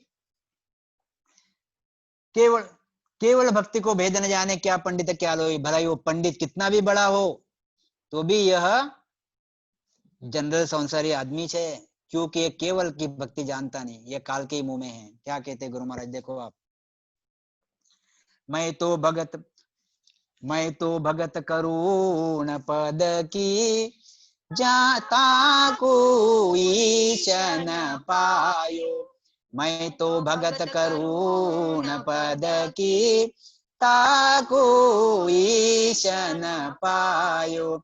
समझ बिना कोई नहीं माने, समझ बिना कोई नहीं माने, सुनिया चरज आयो। मैं तो भगत करुण पद की। गुरु महाराज कहते, सदगुरु सुखराम जी महाराज कहते, मैं तो भगत करुण पद की जाको ईशन पायो। ईश यानी महादेव जी, शंकर जी, महादेव जी, शंकर जी, यह ईश यानी महादेव जी, ईश यानी शंकर भगवान। यह शंकर भगवान यानी महादेव जी, इन्होंने सत्स्वरूप परमात्मा का जो देश है यह देश नहीं पाया। और गुरु महाराज कहते हैं कि मैं उस देश की भक्ति करता हूँ, सत्स्वरूप परमात्मा के देश की भक्ति करता हूँ, या फिर मैं ही सत्स्वरूप परमात्मा हूँ, क्योंकि सत्स्वरूप परमात्मा की हर चीज मेरे इसमें है, इसलिए सदगुरु पदवी के हिसाब से मैं ही सत्स्वरूप परमात्मा हूँ। यानी मैं सस्वरूप परमात्मा हूँ और शंकर भगवान इन्होंने सस्वरूप परमात्मा की भक्ति नहीं की, मतलब यह सस्वरूप परमात्मा को पाए नहीं, मतलब सस्वरूप परमात्मा इनको मिला नहीं, सस्वरूप परमात्मा को ये जानते नहीं, उसके भेद को ये जानते नहीं। गुरु महाराज कहते हैं मैं तो भगत करूं उन पद की जाको ईश न पायो, समझ बिना कोई नहीं माने, मगर इसकी समझ लानी पड़ती है। जब तक इसकी समझ नहीं लाएंगे तब तक लोग इसको मानेंगे नहीं, क्योंकि लोगों के दिमाग में एक ब्रह्मा जी, विष्णु जी, शंकर जी, इनकी तेज पुंज की काया है, इनके पास बहुत भारी भारी चमत्कार है, ये 3 लोग 14 भवन के राजे हैं, और यह तनधारी जो गुरु महाराज है यह हमारे जैसे मनुष्य शरीर 5 तत्वों का शरीर दिखता है, और यह ब्रह्मा विष्णु महेश इनकी तेज पुंज की काया दिखती, जिनका जहां वहां जिधर उधर बहुत बढ़िया बढ़िया महिमा करके वर्णन किया हुआ है। और ये सत्स्वरूप परमात्मा जो सदगुरु रूपी है, यह सदगुरु रूपी को खुद के वाणी से बोलना पड़ता है कि मैं ऐसा हूँ, मैं ऐसा हूँ, मैं ऐसा हूँ। और संसार में यह ब्रह्मा विष्णु महेश को हर आदमी अच्छे से जानता है। इसलिए गुरु महाराज कहते हैं जब मैं मेरी बात बताता हूँ तो ये मानते नहीं, इनको आश्चर्य होता है कि आप महादेव जी से, शंकर जी से आप बड़े कैसे हो गए, इनको आश्चर्य होता है। तो समझ बिना कोई नहीं माने, जिस दिन इनको समझ आ जाएंगी कि मैं सस्वरूप परमात्मा हूँ, और सस्वरूप परमात्मा को शिव भगवान, ब्रह्मा जी, विष्णु जी रात दिन चाहते, भक्ति करना चाहते, इसलिए मनुष्य शरीर में आना चाहते, ऐसा सस्वरूप परमात्मा का पद है। जब इनके ये चीज ख्याल में आएंगी तो फिर मुझे मानेंगे, और मुझे मान के मेरे शरण में आएंगे और सत्स्वरूप परमात्मा के देश में जाएंगे। नहीं तो मैं इनके सामने कितना भी बोलूं, कितना भी बोलूं, कितना भी बोलूं, कितना भी ज्ञान का, तो ये मुझे नहीं मानेंगे। यह वही ब्रह्मा विष्णु महेश के शरण में जाएंगे, त्रिगुणी माया के शरण में रहेंगे, और सत्स्वरूप परमात्मा के देश में नहीं जाएंगे। मतलब 84 लाख योनि, 33 कोटि देवी देवता और आवागमन, जन्मना मरना इनका मिटेगा नहीं। क्या कहते गुरु महाराज, देखो आप, मोख मोख केता सब कोई, सो वो मार्ग होई, सो प्रगट किया हम जुग में, निरख परख लो सोई। मोख मोख केता सब कोई, संसार में सभी लोग कहते हैं कि हम लोग बहुत बार पेशेंट को बोलते हैं कि कहाँ जाना है आपको, भक्ति करके कहाँ जाना चाहते हो, तो बोले अब वापस जलने मरने में नहीं आना है। मतलब कहाँ जाना है, तो बोले मोक्ष में जाना है। तो सभी लोग कहते हैं मोक्ष में जाना है, मोक्ष में जाना है। फिर भक्ति कौन सी करते हैं, तो कोई बोलता मैं विष्णु भगवान की करता हूँ, कोई बोलता शंकर भगवान की करता हूँ, कोई बोलता मैं कृष्ण भगवान की करता हूँ। इसमें टिका टिप्पणी कुछ नहीं है। आप विष्णु भगवान की भक्ति करोगे वैकुंठ में जाओगे, शंकर भगवान की भक्ति करोगे शंकर के देश में जाओगे, और आप परब्रह्म की अगर भक्ति करोगे तो परब्रह्म के देश में जाओगे। मगर ये तीनों के तीनों, यह जो माया का देश और परब्रह्म का देश, ये परम मोक्ष का देश नहीं है। परम मोक्ष का देश इसके आगे है।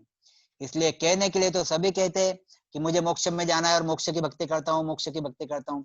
और यह वेद भेद में भी यही चीज बताई जाती कि ऐसा करो आप, यह भेद की यह क्रिया करो आप, ये चीजें करो आपको, तो आपको फिर मोक्ष मिल जाएगा, आपके पाप कर्म खत्म हो जाएंगे। पुण्य कर्म के बारे में बात करते ही नहीं, पाप कर्म खत्म हो जाएंगे। पर गुरु महाराज कहते हैं यह सत्स्वरूप देश में जाने के लिए आपको पुण्य और पाप कर्म दोनों भी जीरो करना पड़ता है। बिना बिना कोई कर्म के वहां पे जाना पड़ता है। आपके साथ अगर एक भी पुण्य कर्म रहा तो भी वहां पे आपको एंट्री नहीं मिलती। मतलब वहां पे पुण्य कर्म भी खत्म करना पड़ता है, पाप कर्म भी खत्म करना पड़ता है।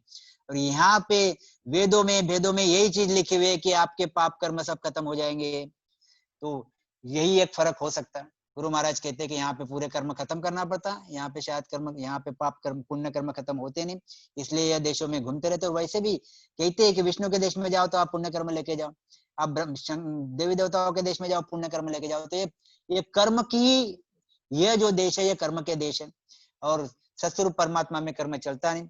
इसलिए गुरु महाराज कहते मोख मोख केता सब कोई, सो मार्ग होई, सो प्रगट किया हम जुग में। गुरु महाराज कहते मैंने यह मार्ग प्रकट किया जुग में। कौन सा मार्ग? यह 6 कमल पूरब के, 6 कमल पश्चिम के घट में ही प्रकट किए हुए हैं। बाहर जाना नहीं पड़ता, न इसके लिए मंदिर जाना पड़ता, न मस्जिद जाना पड़ता।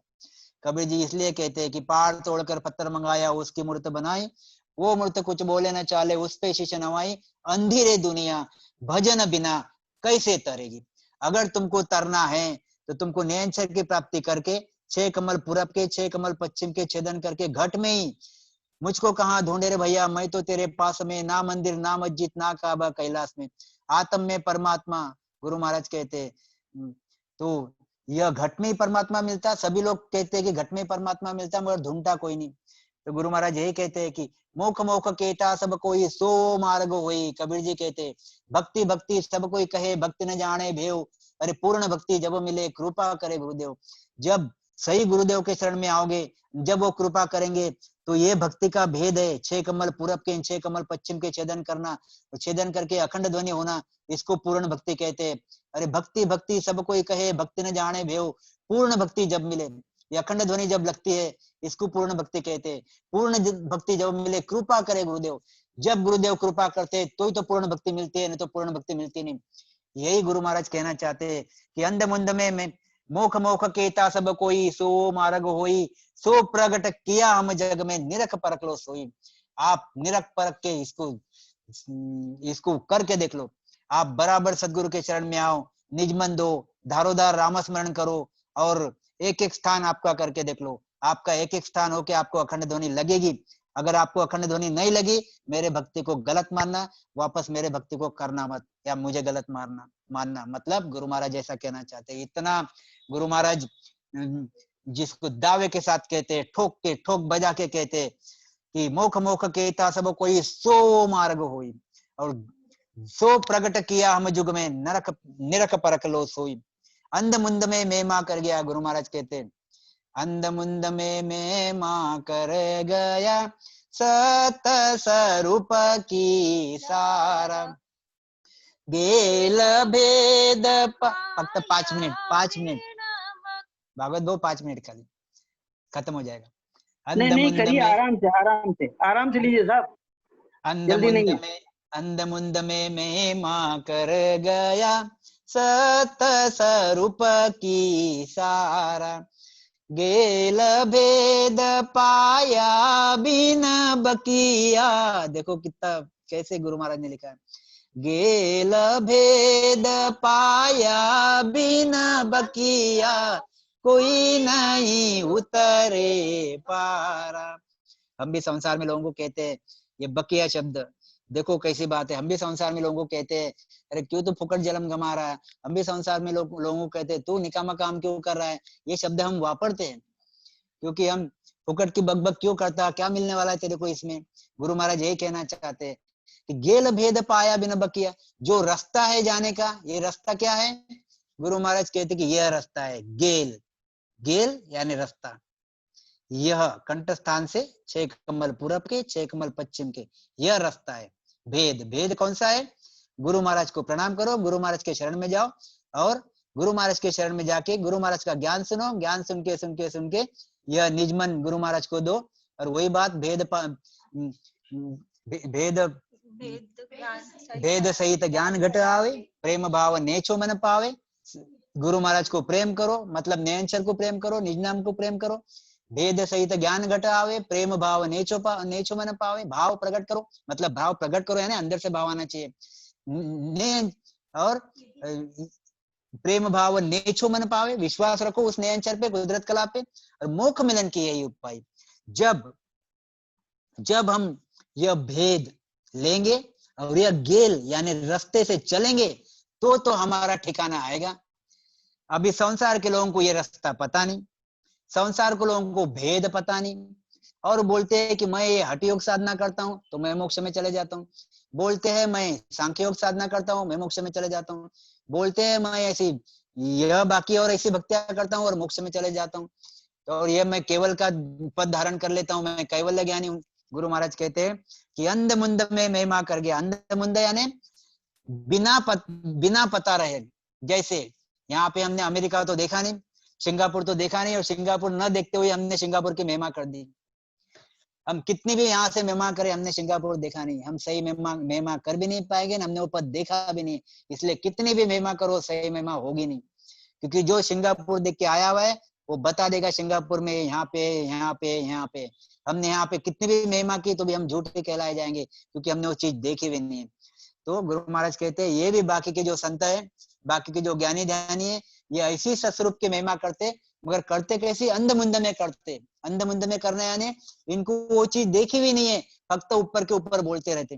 तो अंधमुंध में महिमा कर गया सत स्वरूप की सारा, गेल भेद पाया बिन बकिया, कोई नहीं उतरे पारा। सिर्फ अंधमुंध में महिमा कर करके वह सतस्वरूप के देश में जाया नहीं जाता। उस सतस्वरूप के देश में तभी जाया जाता तब आप सदगुरु के शरण में जाओगे और निज मन दोगे, और वह भेद पाके यह गेल यानी रास्ते से जब चलोगे तो ये आपको वो चीज मिलेगी। गुरु महाराज की आखिरी साखी, के सुख राम सुनो सब ज्ञानी, न्याव सत सुन लीजो। के सुख राम सुनो सब ज्ञानी, न्याव सत सुन लीजो। आहूँ भाव हूँ पद तज दूरो, केवल निर्णय की जो। देखो कितनी बढ़िया चीज गुरु महाराज ने लिखी, यानी कितना सामने वाले को समझा के। हम तो बहुत बार ऐसा हमको लगता है, कोई अगर हमारे पास आता है तो हम एक बार 2 बार 3 बार समझाते, फिर ऐसा लगता है जान दे यार, कहाँ समझाते बैठे इसको, जान दे मदभागी है, ऐसा बोल के उसको जाने देते। मगर ऐसा नहीं होना चाहिए। अगर हम ऐसा करते तो गलत करते। वो 10 बार भी हमारे पास है हमने समझाना चाहिए, 20 बार भी हमारे पास है हमने समझाना चाहिए। उसने हमारी निंदा करी, हमको अगर उसने नाम भी रखा तो भी हमने हमारा पक्ष रखना चाहिए। गुरु महाराज यही पक्ष रखते हैं यहाँ पे, क्योंकि जो भी संसार में ज्ञानी ध्यानी है सब में अहम भाव है। जो भी संसार में ज्ञानी ध्यानी है सब में अहंकार है, अभिमान है। गुरु महाराज कहते हैं कि क्योंकि उन्होंने वो चीज जो उन्होंने चीज पाई है, वो चीज के लिए उनको बहुत मेहनत करनी पड़ती है, और बहुत यानी उनमें वो भाव ही आ जाता है, अहंकार का अहम भाव। और गुरु महाराज कहते हैं कि सतस्वरूप की भक्ति ऐसी है कि वो परमात्मा के सामने आपको निज मन दे के, जो जिसको बोलते कि दास भाव रहना पड़ता, बिना दास भाव के निज मन देना, सरेंडर होना। सरेंडर होना यानी बहुत बड़ी बात है, दास भाव चाहिए उसके लिए। यानी आदमी खुद का कहीं पे भी अहम ईगो रहता नहीं। के सुखराम सुनो सब ज्ञानी, न्याव सत्य सुन लीजो। गुरु महाराज कहते हैं मैं जो बता रहा हूं इसका आप सत्य न्याव करो। जो मैं बता रहा हूं उसका आप न्याव करो। पर न्याव करो कैसे, कब होगा न्याव? अहू भाव हूं पद तज दूरो। जब तक आप अहू भाव म्हणजे अहंकार और अभिमान आप छोड़ोगे नहीं, आप तजोगे नहीं, और मेरे ज्ञान को आप तोलोगे नहीं, तब तक आपको कैवल्य का निर्णय आपसे होगा नहीं। अगर आपको कैवल्य का निर्णय करना है, मतलब जो मैं बात बता रहा हूं उस बात को आपको समझना है, और आपके ज्ञान से इसको तुलना करनी है। तुलना होती नहीं, मगर फिर भी अगर आपको आपके ज्ञान से तुलना करनी है तो आपको श्रुत ज्ञान धारण करके, मत ज्ञान नहीं, श्रुत ज्ञान धारण करके मेरे पक्ष का ज्ञान और आपका ज्ञान दोनों भी आपको तोलना पड़ेगा। मगर कैसे? अहू भाव, अहंकार छोड़ के, हूं पद, अभिमान छोड़ के निर्णय करना पड़ेगा। केवल निर्णय, एकदम बढ़िया, एकदम जिसको बोलते हैं 100% शुद्ध निर्णय करना पड़ेगा, तो मेरी भक्ति आपको समझ में आएगी। के सुखराम सुनो सब ज्ञानी, न्याव सत्य सुन लीजो। अहू भाव हूं पद तज दूरो, केवल निर्णय कीजो। ऐसे गुरु महाराज का आज का पद था। गुरु महाराज कहते बांधा वो जग मोहे न जाने, कोई बिरला हंस पिछाने। हो बांधा ओ जग मोहे न जाने। राम राम सा, सभी को प्रणाम। प्रकाश भैया, भागवत भैया, सभी को प्रणाम। सभी को राम राम सा, सभी सुनने वाले को राम राम सा, प्रणाम। इसमें कम ज्यादा हो सकता है, जो मैंने बोला आप उसमें थोड़ा सा 10 मिनट करेक्ट कर सकते हो, और अगर कुछ और भी थोड़ा कम ज्यादा रहा तो अगले वक्त स्पेशल आप छोटा सा उसको 10-15 मिनट लेके उसको क्लियर कर सकते हो। सभी को राम राम, सभी को प्रणाम। क्योंकि गुरु महाराज का पद है, उसमें गुरु महाराज का अनुभव है बहुत जोर से। हम लोग कितना भी उसको समझाने की कोशिश करें, हम उस स्टेज तक नहीं, उस स्टेज तक यानी हम 10-20 तक कहीं नहीं पहुंच सकते। तो फिर भी कोशिश किया, इसमें और कुछ कम ज्यादा रहा तो आप और अलग से 10-15 मिनट लेके इसको समझाना। राम राम साहब, प्रणाम साहब। राम राम डॉक्टर साहब, बहुत बहुत आभार आपका, बहुत बहुत धन्यवाद, बहुत अच्छा रहा। और सभी सत्संगियों का बहुत बहुत आभार। आदि सदगुरु, सर्व आत्माओं के सदगुरु, सर्वसृष्टि के सदगुरु, सदगुरु सुखराम जी महाराज ने धन्य हो, धन्य हो, धन्य। राम राम। रे मान हर सो डरप नीच नाई फोलिए। रे मान हर सो डरप नीच नाई फोलिए।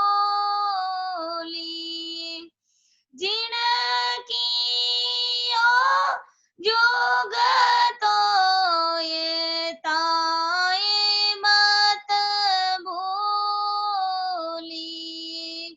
जिन कियो जोग तो ये ताए मत भूलिए।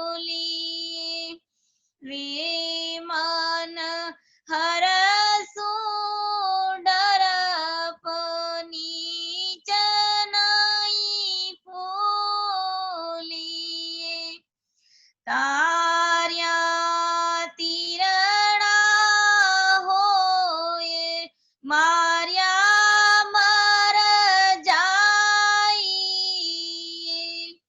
तार्या तीरण होय मार्या मर जाइए। वासी मारत को छोड़ और नाई गाइए। वासी मारत को छोड़ और नाई गाइए। रे मान हर सो डरप नीच नाई फोलिए। जिन कियो जोग तो ये ताए मत भूलिए। जिन कियो जोग तो ये ताए मत भूलिए। रे मान हर सो डरप नीच नाई फोलिए। पल में कर दे रावनी मक मेरा करे। पल में कर दे रावनी मक मेरा करे। वासी मारत की बात मान तू शंकरे।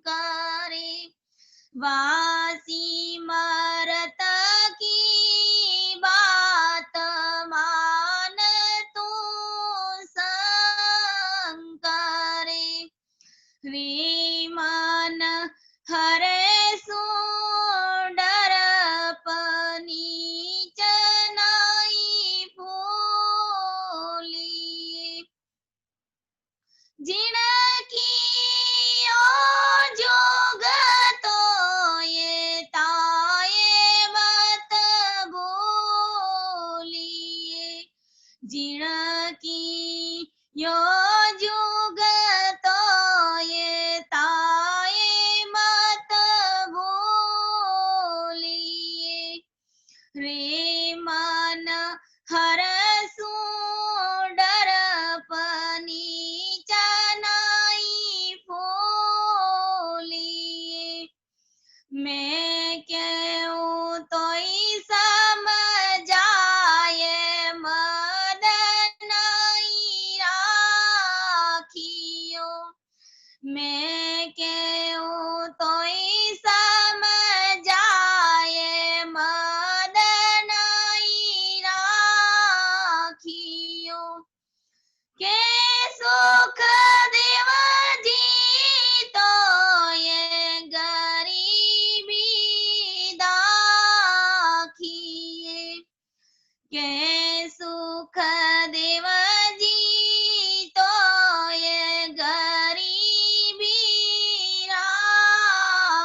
रे माने हरसो डरपनी चनाई फूलिए जिनकी ओ जोग तो ये ताए मत भूलिए जिनकी ओ जोग तो ये ताए मत भूलिए रे माने हरसो डरप नीच नाई फूलिए। ठीक है, थोड़ा इसको समझा दीजिए। इस हर्षित के माध्यम से महाराज श्री फरमा रहे कि रे मन हरसो तरफ नीच नहीं भूलिए, यानी हे मूर्ख मन, नीच यानी हे मूर्ख मन, तू परमात्मा से, तू राम जी महाराज से डर, तू क्यों फूल रहा है। जिन कियो जुग तोय ताए मत भूलिए, यानी जिसने तुझे और इस सारे सृष्टि को रचाया है, सारे संसार को रचाया है, उसको तू क्यों भूल रहा है। महाराज श्री एक प्रभाती पद में लाए कि सायब जी सुडरिए रे मन रे, सायब जी सुडरिए रे, पल में राव करे बिकियारी, जीवत छिन्न में मरिए रे राम, जीवत छिन्न में मरिए रे, मन मगरूर फूल मत भाई, बस चित नहीं धरणा रे, वो जड़ जीवनी रे को बुध बुध पग पग पर ले पड़ना रे रामा, पग पग पर ले पड़ना रे, सायब जी सो डरिए रे मन रे, सायब जी सो डरिए। तो महाराज श्री कह रहे कि हे मन, परमात्मा से डर, तू राम जी महाराज से डर।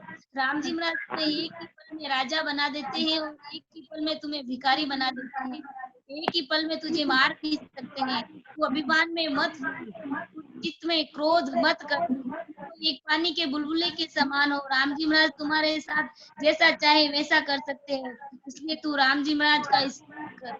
आगे महाराज जी समझाते, आर्या तीर्णो होए मारिया मर जाई, वासी मरत छोड़े और नहीं गए, यानी राम जी महाराज जी तुम्हें तारने वाले हैं और वो चाहते हैं तो तुम्हें मार भी सकते हैं।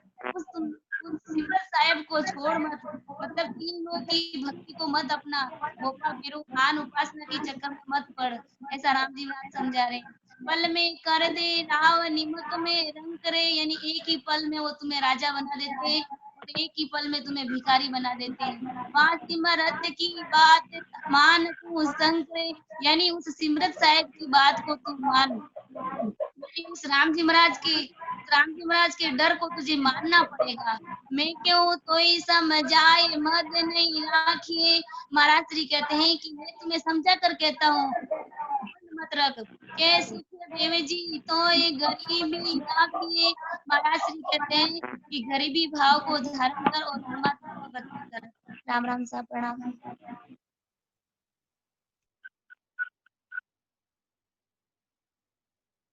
राम राम साहब, बहुत ही अच्छा, हार्दिक आभार। एक बार डॉक्टर साहब का भी बहुत बहुत हार्दिक आभार। आज का सेशन बहुत अच्छा रहा और सीताबाई जी ने भी पद अच्छा लिया। भगवत जी वैसा आगे की कार्रवाई जारी रखें।